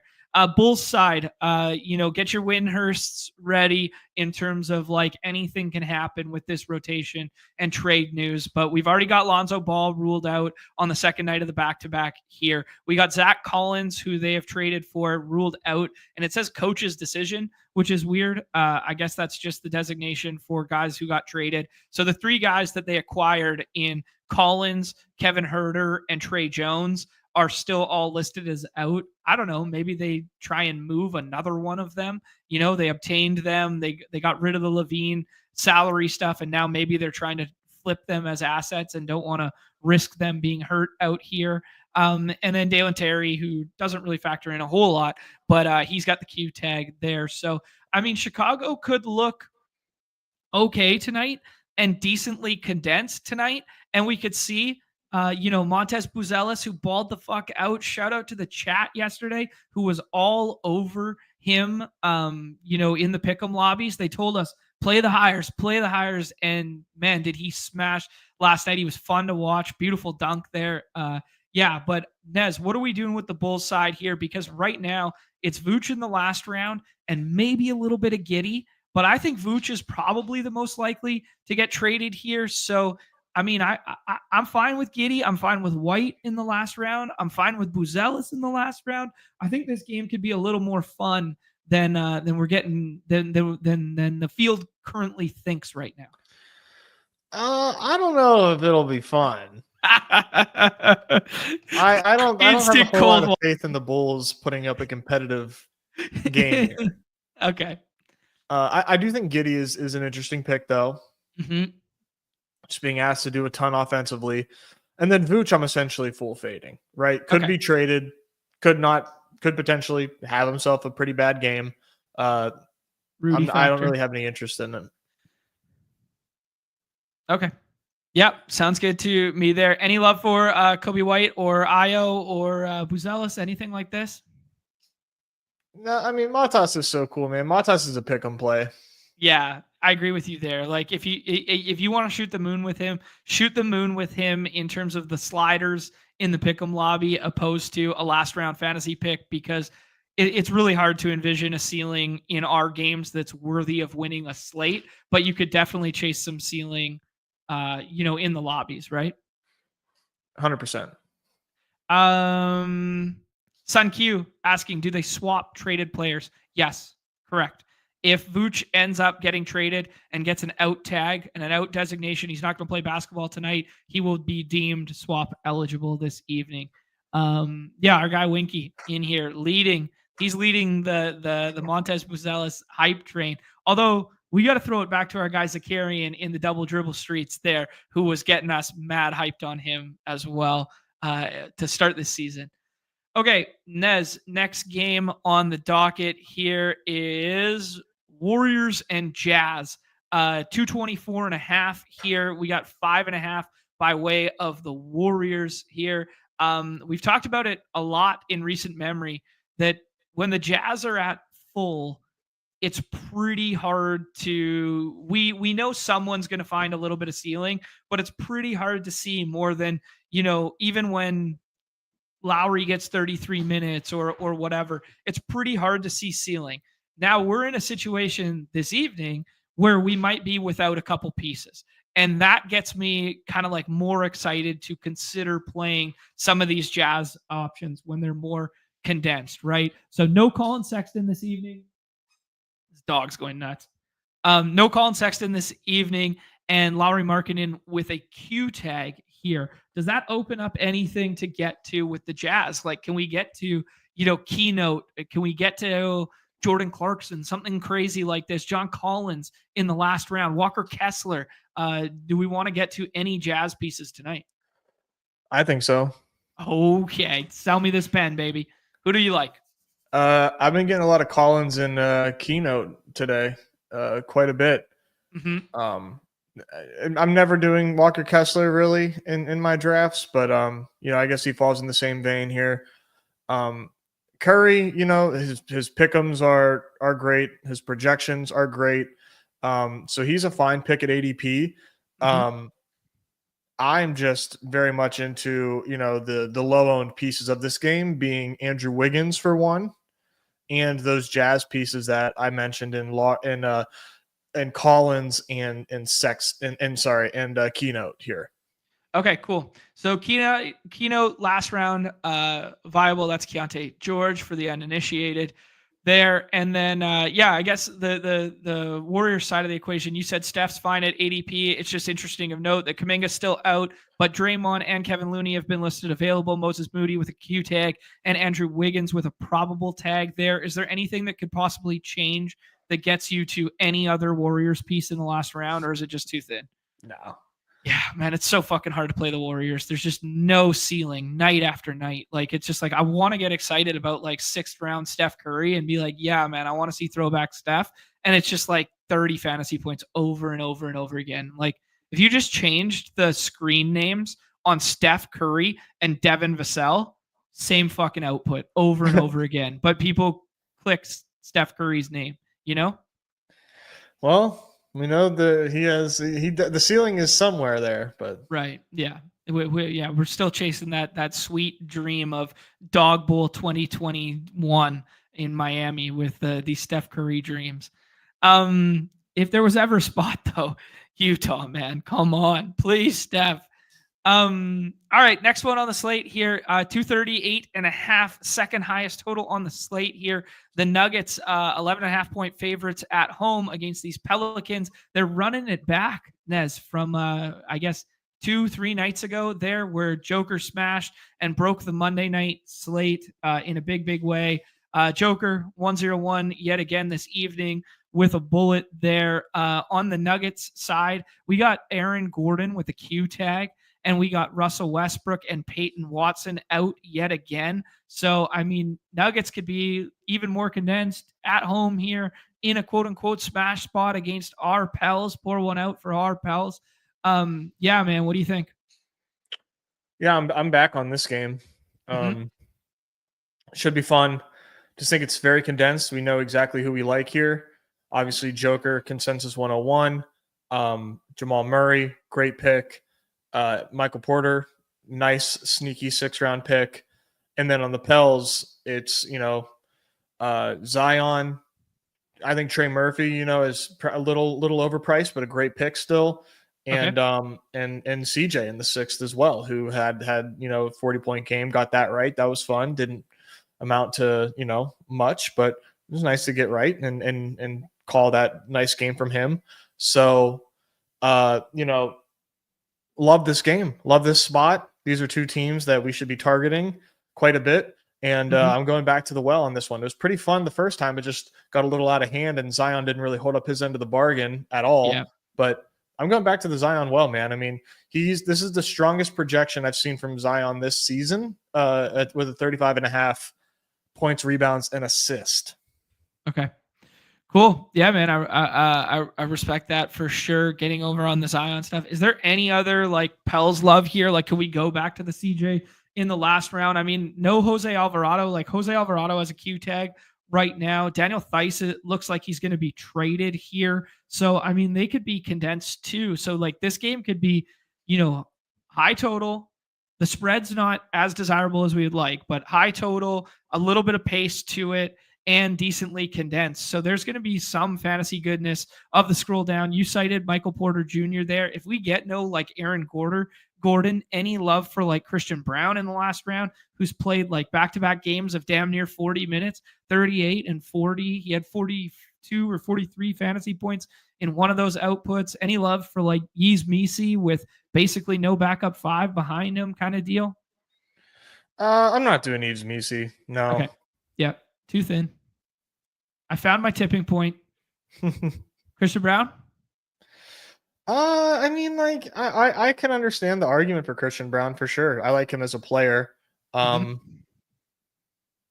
I mean, the 6 is just really, really stacked right now. It's hard to get there. Yeah. CJ McCollum in the last round, though, so good. Absolutely. Okay. All right, CJ's the stopgap for Nez. Nez didn't want to have any fucking fun with me and keep scrolling, and we can find some JRE minutes out here. How about Brandon Boston making his return to the rotation? Wake up! All right. Suns and OKC here. Obviously, the big one here is the doubtful tag on KD that has been moved to an out tag. Everybody speculating about potential trade rumors here. This is a 228.5. The Thunder are big time favorites at 13 points in this one. Kevin Durant, as I noted, has been ruled out. That's the only thing on the Sun side. And then on the Thunder side, they have been made the move to acquire Daniel Theis from the other game environment to this one. Obviously won't be available this evening, but I just found it interesting of note because they found a gem in Hartenstein for, like, if you're the best team in the West and you think the West runs through OKC now, like, what is the potential, like, kryptonite for dealing with, like, Joker in the future there? And I think, like, Hartenstein could be that piece. Although the combination of Hartenstein and Chet could be amazing for that. And now I'm a little scared. Maybe it's just a depth add in Daniel Theis, and maybe it's a nothing burger. Maybe it's just, something that I don't understand in terms of, like, money management and basketball understandings. But that one scared me for the timeline of Chet, dude. I got a little sad when I saw that move. Did that do anything for you? Like, just real life basketball talk? Yeah, I do think that it's a little concerning for Chet's Yeah. outlook, Yeah. right? Getting Daniel Theis in here. Yeah. This was a salary dump move from the Okay. Pelicans. They attached a pick to him. Oh, okay. All right. Then that makes me feel a little better. It makes me feel a little better than it's not. They didn't It's necessarily not go out like and get him. They were trying to dump his salary. Okay. And of course, here we go. Chet's dunking in practice this week. Mike Zakarian's all over it with the NBA bit every morning. Check that shit out. Thunder found a gem. Nick's so mad as being the resident Hartenstein Knicks guy. Like, he was already a gem. We get it. He was a gem on 5 other teams, wasn't he? Yeah. Yeah, man. Hey, you know what? Dallas should really go back when they were looking for their 5 rotation, and they should just keep Isaiah Hartenstein alongside Luka, right? Wasn't he at Dallas at one point too? I don't remember. He's been so many teams. Maybe it was Houston. Not Dallas. Yeah, I think you're right. So good. J-Dub has been listed available to play. So SGA, J-Dub, and Hartenstein are the 3 OKC pieces that go in every single draft. Hartenstein, maybe not every single draft, but I would say I'd venture to guess because of the ADP, at least 85% of drafts. And then in terms of the Sun, we are dealing with Devin Booker. So let's talk through Devin Booker's ADP, Nez, and any other Sun piece draftable. Just Booker. Okay. Just Booker. Man, this total or the spread getting a little crazy here. Yeah. 13 points now. Getting a 14 little and a half now. It just moved on my screen. To where? 14 and a half. You gotta quit citing this janky ass book, dude. I find it funny. You always keep citing this book for line movement, and it's not a serious book. I'm just looking at best line, dude. I don't create the best line tab. I love looking at it. It makes me laugh. Anyways, yeah, I do. I liked Booker for most of the day. I still like Booker. I still think Booker can have a massive day and they can get blown out. Okay.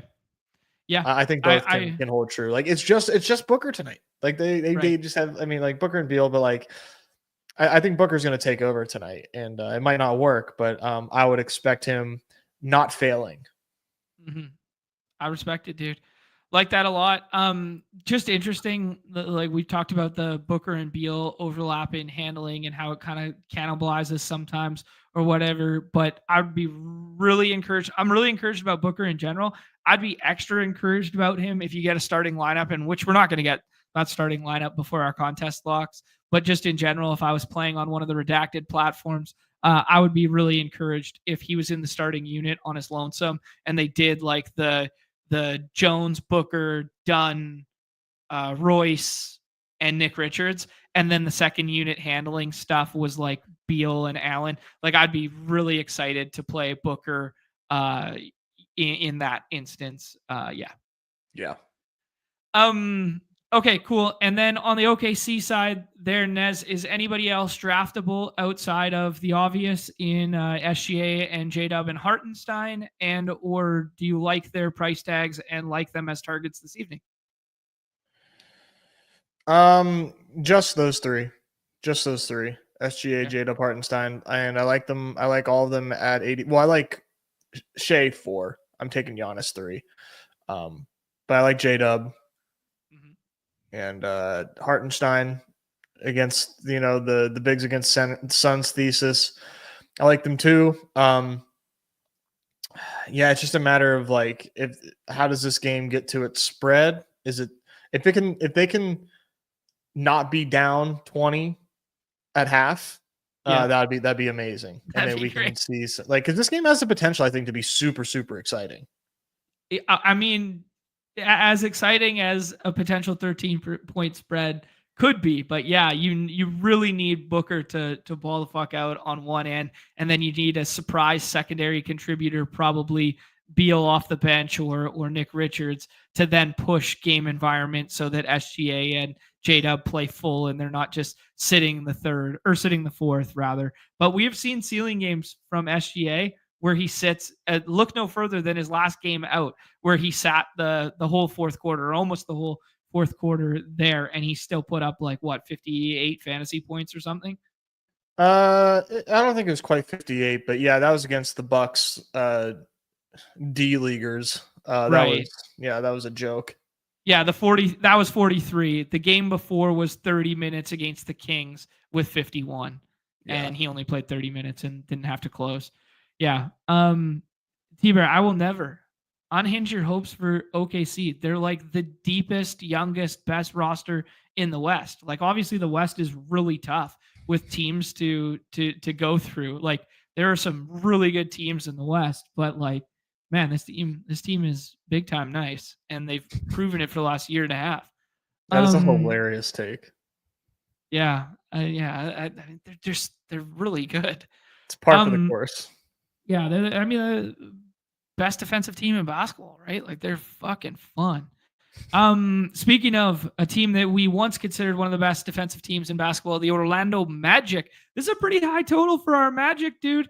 The Magic games are usually in that 209, that 208. I want to get excited about playing some Magic players here against the Kings, but yeah, I know this one. It's kind of a fun game, dude. You're gonna see as you guys can see on the right hand side of the screen, you're gonna see Zach LaVine make his debut tonight, so that might throw some cold water on wanting to get to Monk at ADP or get to Sabonis at ADP. But a lot to talk through in this one. A 5.5. And a 217.5 total there. Injury report for the Magic. It is Suggs with that doubtful tag. Just rest up, get healthy, please. And then obviously they've just been without guys for the whole year there in Wagner and such. So yeah, let's talk about the Magic side first. Middle rounds, Paulo and Franz. Any lean between the two? And yeah. Yeah, I prefer Franz just because he's been playing better. But we're going to see a 50-point Paulo game when we least expect it at some point. Yeah, that's a fair point, man. We talked about it on the show the other night behind the paywall.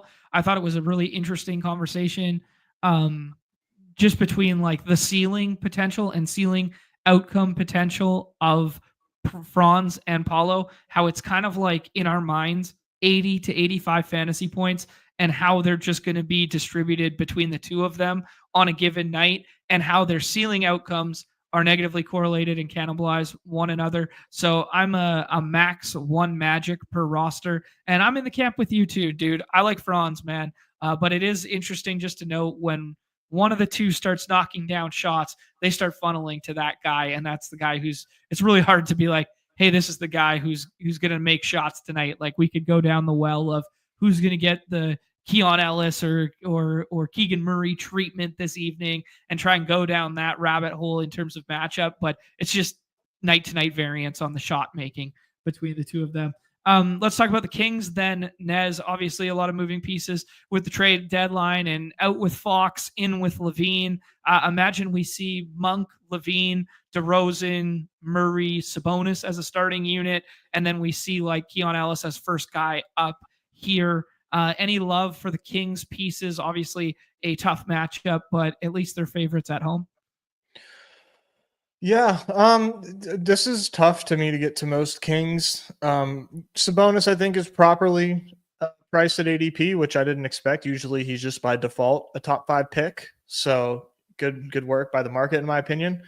But I think he's priced pretty appropriately. I'm not going to have like any Malik Monk. I just think that this spot with Levine entering the lineup just doesn't make sense at all. But this is one of those set in stone things where like bad ADP against the Magic gets home. It's gonna happen, but I won't be there for it. Okay. I just think that ADP is so bad. Okay. Let's talk about that, like who we could pull up in that area over it that you like. I'll jump back to ADP here to visualize for you. So you're talking about bad Magic ADP. Like what do you like more? Well, bad Kings, right? Oh, bad. Sorry. Yeah, my bad. Turn of phrase. I mean, I like Paolo way more than Malik Monk today. Okay. Yeah, just the 1v1 of that same game environment. So this Malik Monk at 23, you're kind of just out on. Yeah, like Steph better. Paolo, like I said. Dyson Daniels. Okay. Yeah. So you're letting Malik Monk fall in your rooms and not buying into like the 1-for-1 Fox handling role replacement, especially with Levine there now. Well, it's with Levine back, right? Before, yeah. But now Levine's there and they're playing the Magic. Yep. Those are 2 strikes against you in a big way. All right, cool. That was it, man. That was the beautiful Unabated breakdown there. We got almost 900 of us hanging out watching. If you happen to be on the X side, jump on over to the YouTube side. Give us a little subscription there. Sub up, hit that thumbs up, a little like and subscribe. We do this, as the graphics indicate, daily on the Underdog platform. There, we run some of them behind the paywall, which is less than a cup of coffee a month to join up and become a member. That's where you see these sweet badges of all these participants in the chat here. And then if you guys don't know Unabated or you're not familiar with their game, just look no further than our pick'em entries as of this last week. We have been crushing the Underdog pick'em lobbies thanks to the tool at Unabated there. So consider signing up and use promo code BADGE for a 20% discount at sign up there. We'll make some pick'ems alongside them. Their projections don't come out for about another hour's time here, but we can use the market-based one and make some pick'em entries right after we do the long-awaited Black and Yellow Dog app, platform of the people. Jump in, chasing that Slam Diego dream here. Number 21 on the day for your boy, Nez. Good work. Thank you. Why, thank you, sir. And we roll the 101, Influencer 101. Nobody runs better. It's rigged. Me all the time. We are getting to fucking San Diego here, baby. With this exact draft. All right. Yeah. Egger's asking if they do the daily rankings. Not yet. It is in the plans as part of the future here, alongside a landing page with some conditional stuff and a more DFS focused thing. Right now, the big focus for them is props, pick'ems, line movement, concierge service for that. And then they do the projections and they update them in a very timely manner every single day under the props tab there. And then in the future here, by way of adding in some wrinkles that directly pertain to our game, such as fluid rankings and fantasy points associated with teams and game totals and that sort of thing. So yeah, right now it's pick 'em in line focused, and they also have a NBA DFS only price point. So if you're only looking for the projections and stuff like that, you can get in by way of that. But my guy Nick asking me to flip the board here, and I'm reminding him that thus far through 9 Dawg Bowls, we have the 101 has been the guy you need almost every time. It's unfortunate. Yeah, it has been a little unfortunate through 9 dog bowls that you needed the big separator on the slate. And man, they just been the upper echelon has been separating in a way in which was an anomaly thus far because of how good these matchups were. Perfect time to flip the board when nobody sees it coming. Yeah, at least today you do have Wemby, Giannis, and Shea to kind of help counteract it a little bit. Absolutely. And you also have some good secondary options like Ant in a good spot, Tyrese without PG and without Embiid there. So you have some ceiling potential from these other guys that you're pairing together with some other potential, good targets like Cade. Generally speaking, when we were doing these dog bowl slates, it'd be like Cade at 4. And then it was like, okay, the guy that the next guy you're pairing with him in terms of projection is like fractions of a point different. So the Joker team has like a 10-point advantage in the first 2 rounds. That's not necessarily the case today when you're able to pair Sabonis and SGA like that. Yeah, it does seem to be a little more even for all draft positions today, I will say. Yeah. What do you think about this take in the chat here? Does kind of feel like Giannis off of a rest against the Hornets there could smash the slate. Nez, we are up here. Should we do some flipping of our own, or should we take the Mark Williams fall? Let's flip it, man. All right. Zion with the first one. Yeah. Zion with the first one. Who's another player who doesn't come back to the 101, who has a big ceiling output potential here? How about Damian Lillard?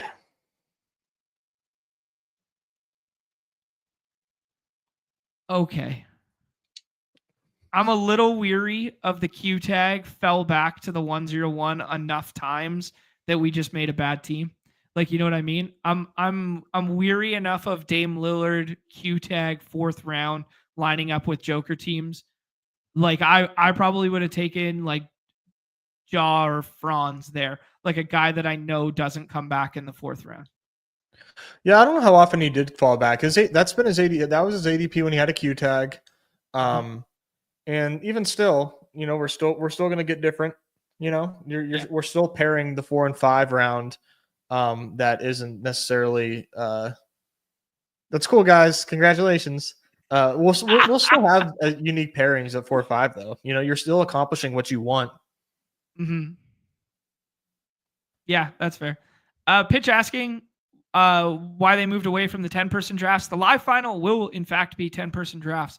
So keep trying to qualify to get those. It's just a fill rate thing and a consistency thing in terms of structure because, guys, basically like the guys who are drafting these games at volume are accustomed to 6-person drafts. They're accustomed to setting ranks to 40, not setting ranks to like 80 something. They have their process of auto drafting. They have their process of this sort of thing. And just keeping the whole format consistent proved better for fill rates than, trying to elongate the player pool.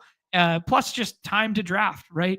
Like guys get bored if they wait in the lobby for 5 minutes and it doesn't fill, and then they have to wait 30 minutes to do a draft or whatever. Or they have to draft for 30 minutes. They just the phone shooter bros, it takes a lot longer too. So yeah. All right. We are seeing some pretty consistent stuff going down here. We are seeing Curry get pushed up a little bit. We're seeing Bam get pushed up a little bit by the hot Scissors there.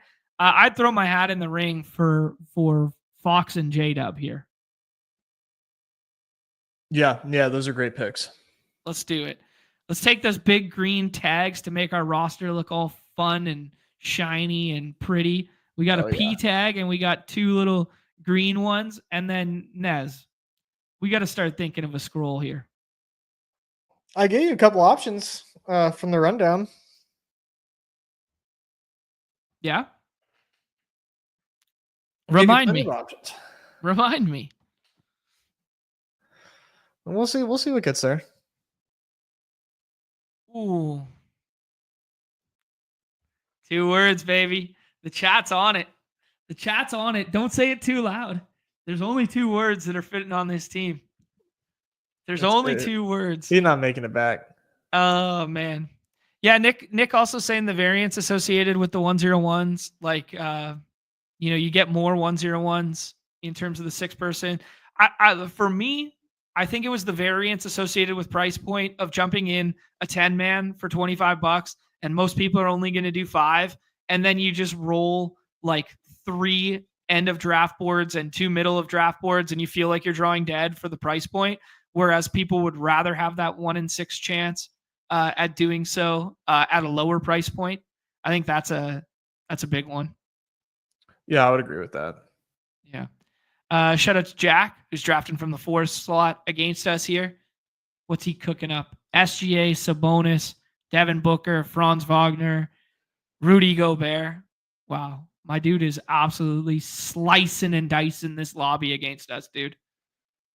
It's a good team. All the homies be scrolling. Darius Garland, who we forgot about, and we said we would take him over Fox, and I forgot about him because we don't have our ranking set. Goes at 29. He's not out. Spider's not out yet. He's not out yet. That's true. Michael Porter Jr. at 32 with a scroll the F down. Josh Giddey at 31 could be the only dog in town there tonight. We're getting a pool party shout. We're getting a keynote scroll the F down shout. John Collins goes there as a scroll the F down for Jack. I like these, man. People are scrolling, man. I used to be the only one taking John Collins in the Dawg Bowl. I remember. Ooh, Tyler Hero at 34. That's going to age like wine, baby. We get Tyler Hero. We get Vooch to go.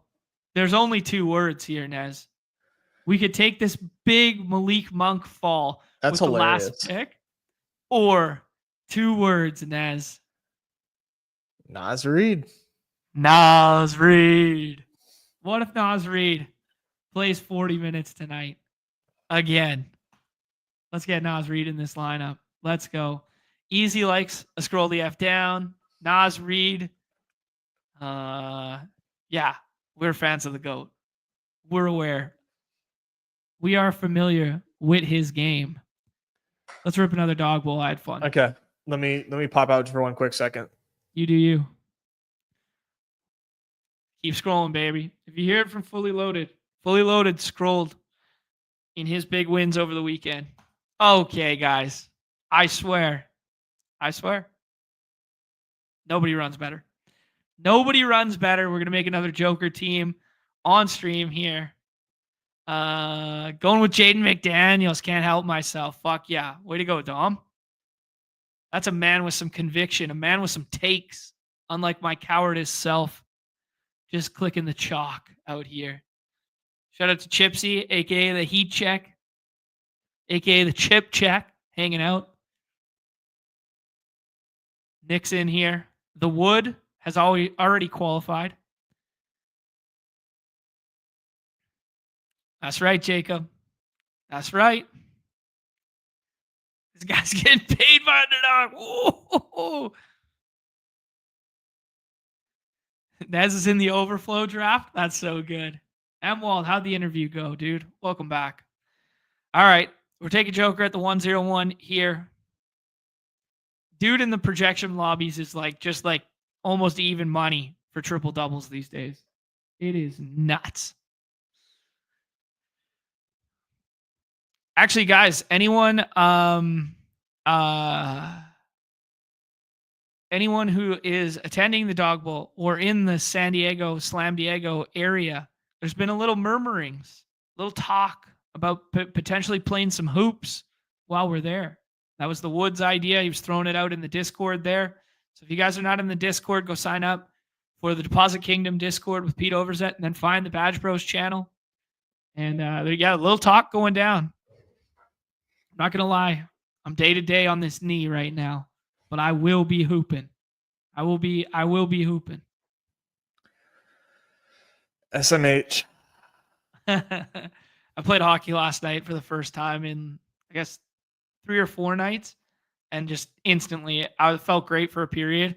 Did a warm up, did everything, got the the Buddha butter on the knee and stuff like this. Played like a period and a half, and I was like, I should not be out here. There's something structurally wrong. This is not good.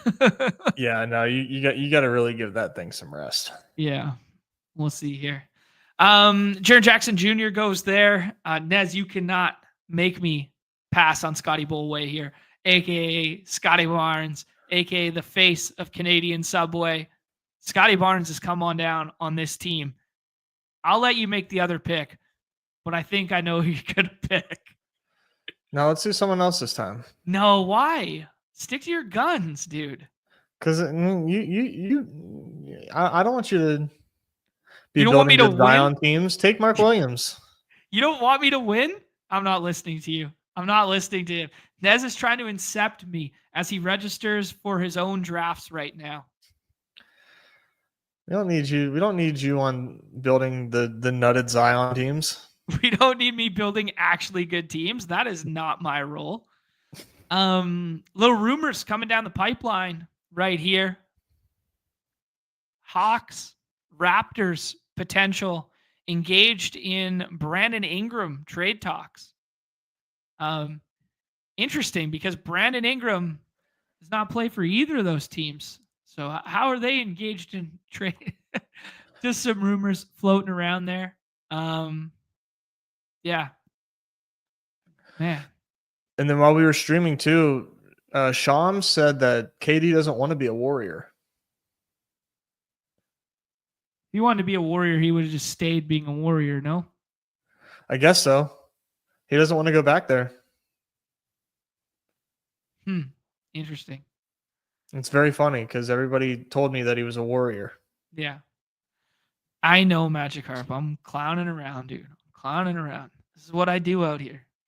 And while it's reminding the people that Davis is going to be running an NBA show today, so save some drafts to soak up that EV. I will say, I think the Dawg Bowl is going to need a Davis stream today.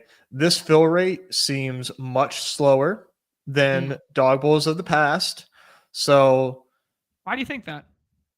I don't know, man. Maybe, it's the third. It feels like there's been quite a few lately. I don't know, but it definitely feels a lot slower. I don't think it gets to 80 today. So if overlay is your thing, I think there's going to be more overlay than we've seen in recent Dawg Bowls today. Just my opinion, not a fact. Some crazy stuff going down in this room. ADPs are flipping all over the place. ADP is an artificial construct created by people no smarter than you. So by all means, people keep flipping the board and stuff. Nez, I want to do it again, and then I want to scroll. I will throw Bam in the arena here this time though, but Bam and Fox. I like J-Dub too. I like Evan Mobley a little bit as well. Yeah, these are fun. These are fun clicks at this range. All right, let's take Bam and let's take Fox again, or do you want to scroll again and take Let's Mobley? flip it. Let's flip it with Mobley. All right, sounds good to me. Let's add Mobley to this team here. See if we can find a little ceiling output from Evan Mobley. But yeah, some fun draft selections by the projection bros now coming in, mixing and matching. The Wood has Steph Curry, who was routinely going in like the 5th round, now up at 18 here. Trey still staying around ADP. Garland up to 21, so people playing like Mitchell as if he's out. Dame still going at 22, which is interesting because we thought he'd be a little bit of a riser once he got the probable tag. Yeah, some interesting boards here. Yeah, you're seeing a lot of different shifting in the tiers like we're typically used to seeing. Mm-hmm.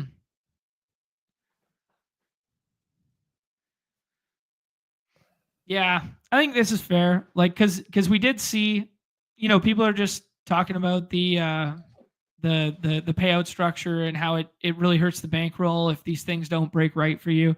That's evergreen of any site, any game, any contest in the history of planet Earth when it comes to live finals. You know what I mean? Like that's just the nature of it, man. Like I used to play main event poker satellites all the time, $500, $300, something like that. And two seats for $10K for the main event. And then second place got nothing. Like that's just how Wow. the nature of these top heavy, structures. I mean, it wouldn't be me. Like I would never come third or second, man. Like I would just fucking win the thing. But like couldn't be me. But like Nez, what do you think about pairing CJ McCollum with Zion, or do we like Rudy enough? And we did our board flipping already. We could do the pool party. Thoughts? I like pool party as a scroll. Yeah, let's have a little fun out here, huh? The pool party. Oh, we didn't even have to click it. The draft expired. We got the pool party. Pace down spot, lowest total on the slate, bad basketball team, but no Kuzma and potentially some no other pieces in that game. We could have the Jordan Poole versus D'Angelo Russell Hooper off. That'd be fun. Just trading buckets. Did you see the end sequence to the Nets game against the Rockets last night? Yeah, wait. Yes, I did actually. I saw it on Twitter. Fucking incredible. That Like was a meltdown by the Rockets. Yeah, it was all that was going through my mind was somebody needs to do the voiceover clip of the Reggie Miller like 3 threes versus like 3 threes in 3 seconds versus the Knicks back in the day. Where it was like the presence of mind, because that sequence like reminded me of it, where it was like a steal, a three, like an inbound, a three. It was fun. Yeah, that was a rough look for my Rockets. I have a 110-pound dog on my feet, curled up under this desk right now. Like, what is he doing? Like, he just wants attention. Dude loves his dad. Sorry. Yeah, so Mr. Good Boy, get your Mr. Good Boys in the chat. All right, we got a Joker, Barnes, Zion, Bam, Mobley, Jordan Poole team for the Dog Bowl here. That screams Slam Diego to me there, Nez. All right, come on, get out of here. There you go. All right. Egger's saying my Blazers are hot though. I mean, dude, we've been throwing Blazers love for a hot minute around here. You don't have to tell us, man. Blazers are nice now. Yeah, they're part of the fandom around here. We've been saying. Yeah, if you are a borderline contending team for like a play-in and you're like kind of dusty but you're kind of nice, like you're our team. Yeah, you got to be kind of young too. Yeah. Yeah. Yeah, you got to be kind of young too. That's a good point. And you got to have like at least like one guy that we can get really hyped about in the future when a guy gets like ruled out. So like the Blazers are a perfect example. If Ayton gets ruled out, we're like fucking Klingon night. Yeah. Woo. Yep. Like, Simons gets ruled out. It's Scoot night, baby. Like you gotta have one of those guys that we get excited about. Yeah. You need to have a contingency upside player. Right. Yeah. It's like getting jacked up for like a Josh Jacobs injury and Marshawn Lloyd's getting the start. Like, it's like that kind of shit, right? Great hypothetical. All right, here we go. Easy saying he's going to get the entire chat rich with the pick'em plays today. Let's see them, guys. Start chilling out in the chat because we're going to put some magic together here. Maybe not literal magic players, but we're going to put some magic together in the pick'em lobbies. I'm going to click over to Unabated. I'm going to use the DFS base tool here, Nez. I'm going to click on Underdog Fantasy. We are going to only use the market-based projections right now because Unabateds don't come out for another half an hour there. And we are going to see what's popping in terms of the edge here. Some Rob Dillingham minutes are popping. Some Balil Coulibaly lowers. Oh, that warms my fucking heart, Nez. That warms my heart so bad, so much so. Some hires on Wemby popping a little bit in the hashtag models. Some Hartenstein stuff popping for us. I think we can work with this. I think we can work with some of this. Nez, what was tickling your fancy in the pick'em lobbies as I peruse through the chat here? I was rocking with the easy Chicago pick'em. Okay, what's Easy got for us in the chat here? He has got some running back the Montez Buzelis and Ayo alt hires. Holmes with a bump for the Giannis or Joval trade. Wow. That is some Galbrain stuff. I respect it. Getting ahead of the Garland news stuff. That could be fun. Keynote rebounds. Wow. Okay. Keynote rebounds. How do you get to rebound? I don't know how you get to rebounds for Keynote, but I'm listening. I'm listening.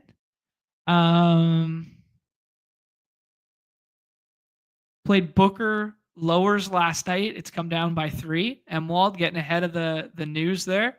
Pretty sharp stuff. All right, let's start with the Bulls. Let's play some of these auxiliary Bulls for the potential trade narrative there and potential ceiling outcome. We said we couldn't draft Buzelis, but we would like to play him. So by way of the points, probably seems best to me. Nez? I don't know if PRA is also an option. Yeah. I mean, he's a big kid. He could probably get some boards. Yeah. We could play it by way of the PRA. Get it up to 24.5 for this big ass boost. I think so, unless Easy's the originator of this thought. So if he objects, speak up. But yeah, I like that. Okay.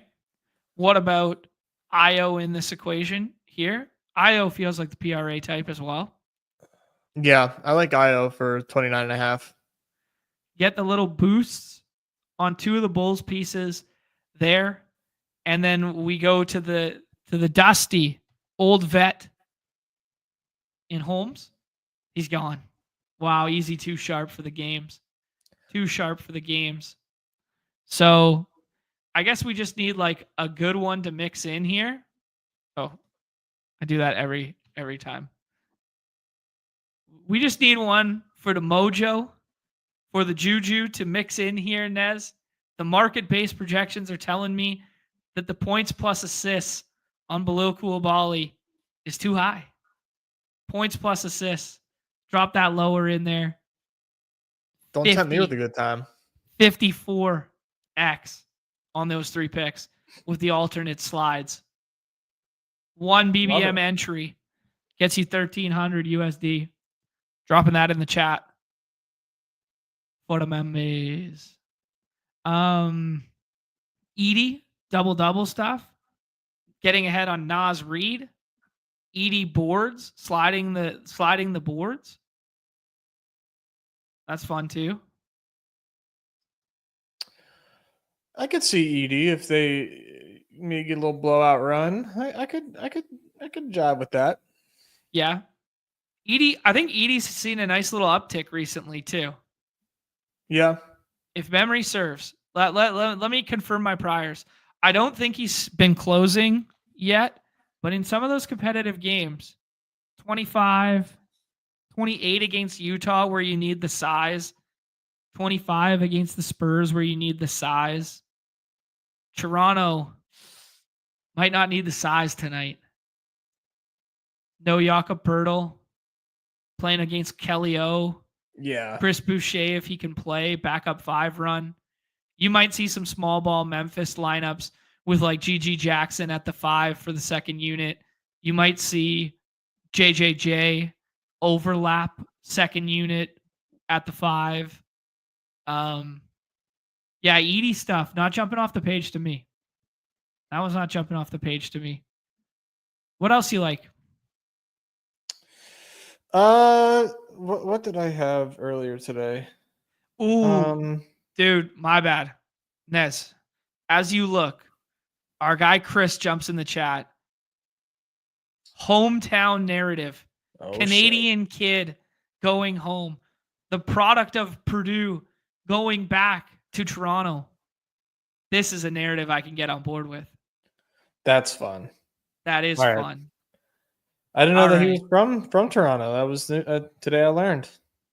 Buddy, all the good Canadian hoopers are from Toronto. No, they're just all the good Canadian hoopers.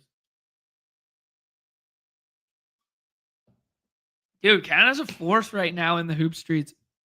There's a lot of talk for the Olympics there. Like, they had a pretty decent run at Olympics there, lost to France. But, like, if Edie had been starting, they didn't want to bring Edie for whatever reason, and they brought Dwight Powell to play the 5 instead of Edie. They thought he was like, too young and whatever, right? They must have at least got a silver in the Olympics. Oh, son of a bitch. Let's get ahead on Garland. Let's get ahead on Naz Reid night. What do you think about those ones? Okay. Yeah, let's play those. Okay, let's see what we got in the Garland stuff here. We got PRA. We got points. We got... Do we have anything really spicy? We just kind of got fantasy points.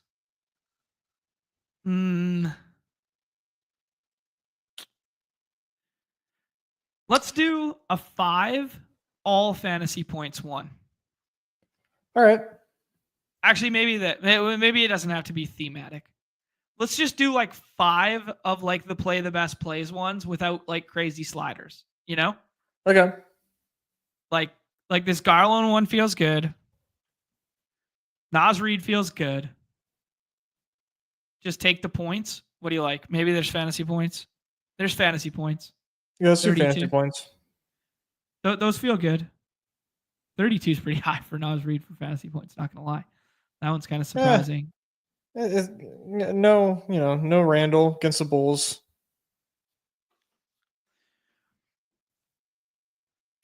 I'm sorry. I didn't mean to slander Wright. Good Canadian kid there. Yeah, Jamal forgot how to play basketball in the Olympics. That hurt.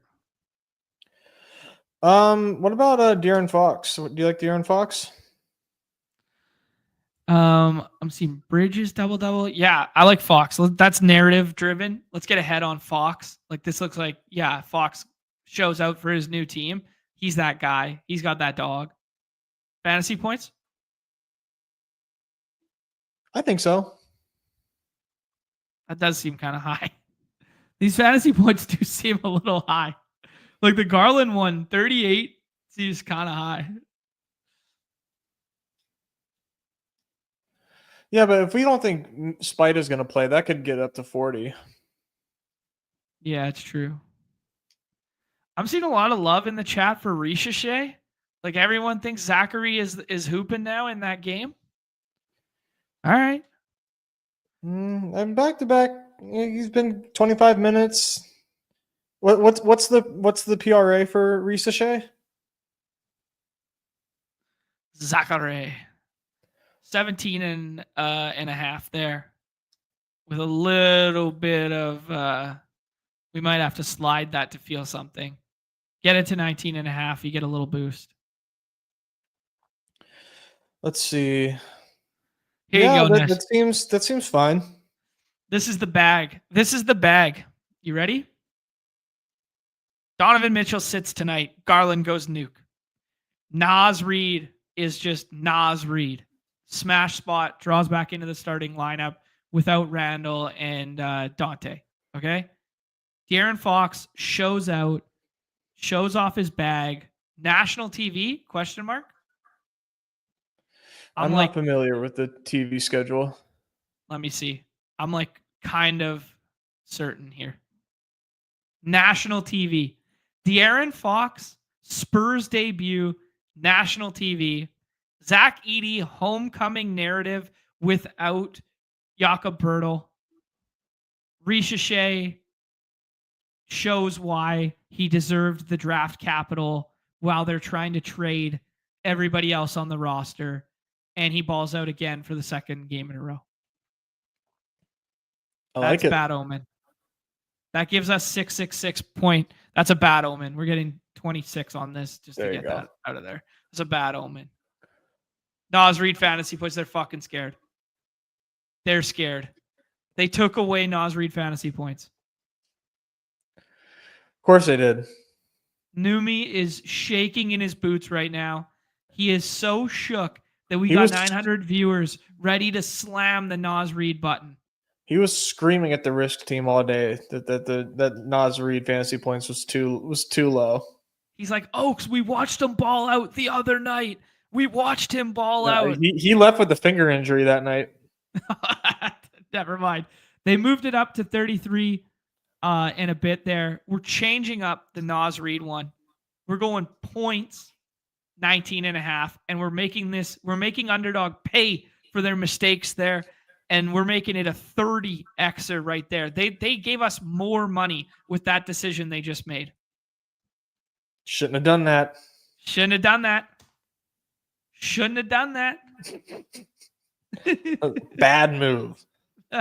That's a mistake. Oh shit. Yeah, that's a good idea from T-Bear. We should do a streak. We should do a community streak. That would be fun. Yeah, 900 viewers. The only thing that stinks is it's not available on desktop, so you kind of have to mobile it. But yeah. 900 viewers, only 50 likes. What are we doing out here? Easy's right. What are we doing out here? I see that almost 600 of them, 650 of them are on the 750 of them are on the X side. Come on over. Come on over to the beautiful streets that are the YouTube streets. Hit that sub, hit that like, hit that subscribe, all that fun stuff. X viewers bots. We'll take them. We will take them. Nez, any last one that you want to add in the pick'em lobbies here? What was I thinking here? Maybe some of these Jazz guys. Okay.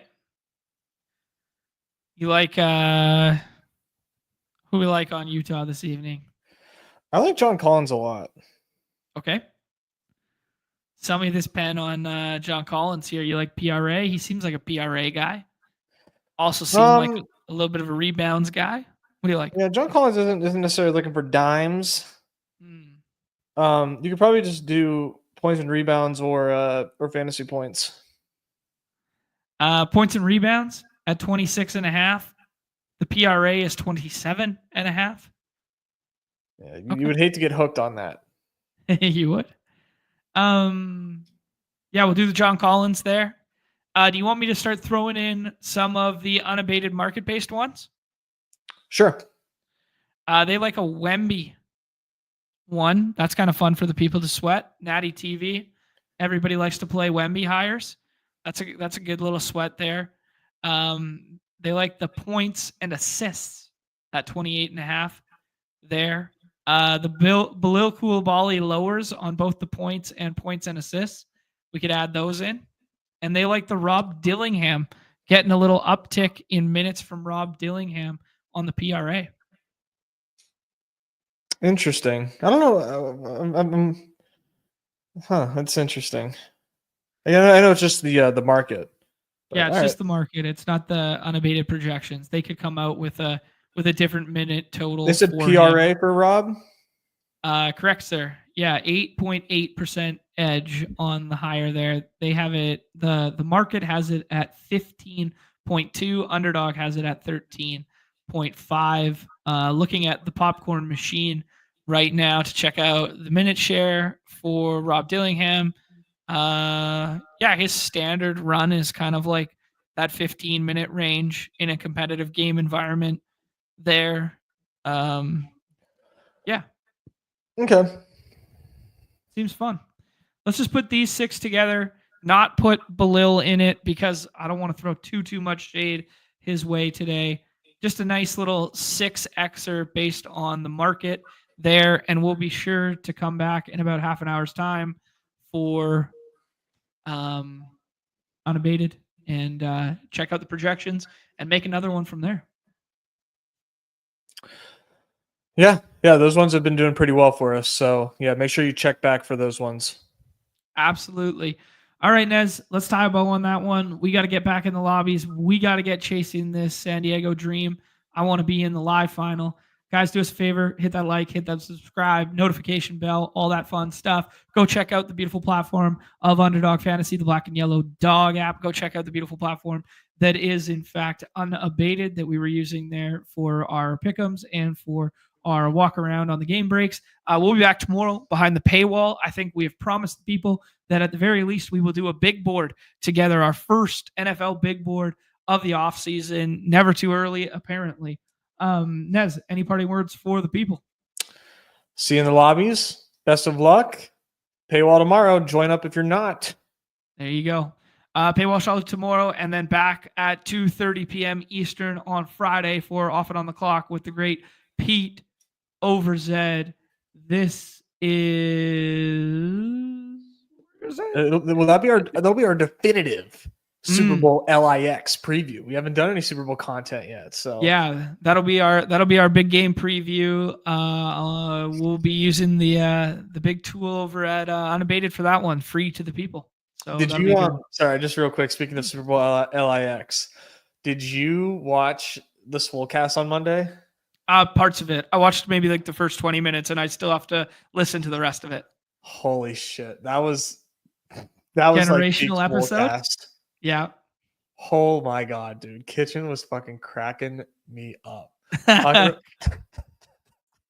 Go check out the Swolecast after this, because that it's always a good time. Some all-time quotes. I saw the tweet after with all the quotes at the top of it, and then oh my god, yeah, I caught a stray in Pete's Overzet overview there. I caught a stray too. You got to hear Kitchen's breakdown of his couples massage. I mean, just I did hear the couples massage. Yes. Peak. And they're like, don't clip this out of context or whatever. And then Pete was like, you got to click this out of context or whatever. Oh, so good. All right. Appreciate all the love in the chat. Good luck to everybody this evening. Hopefully, some of you guys can be the benefactors of this show and cash a ticket to the beautiful Dawg Bowl there, or maybe it's gonna be one of us. Who knows? Everybody's favorite time on the show. The end. Back tomorrow. Peace.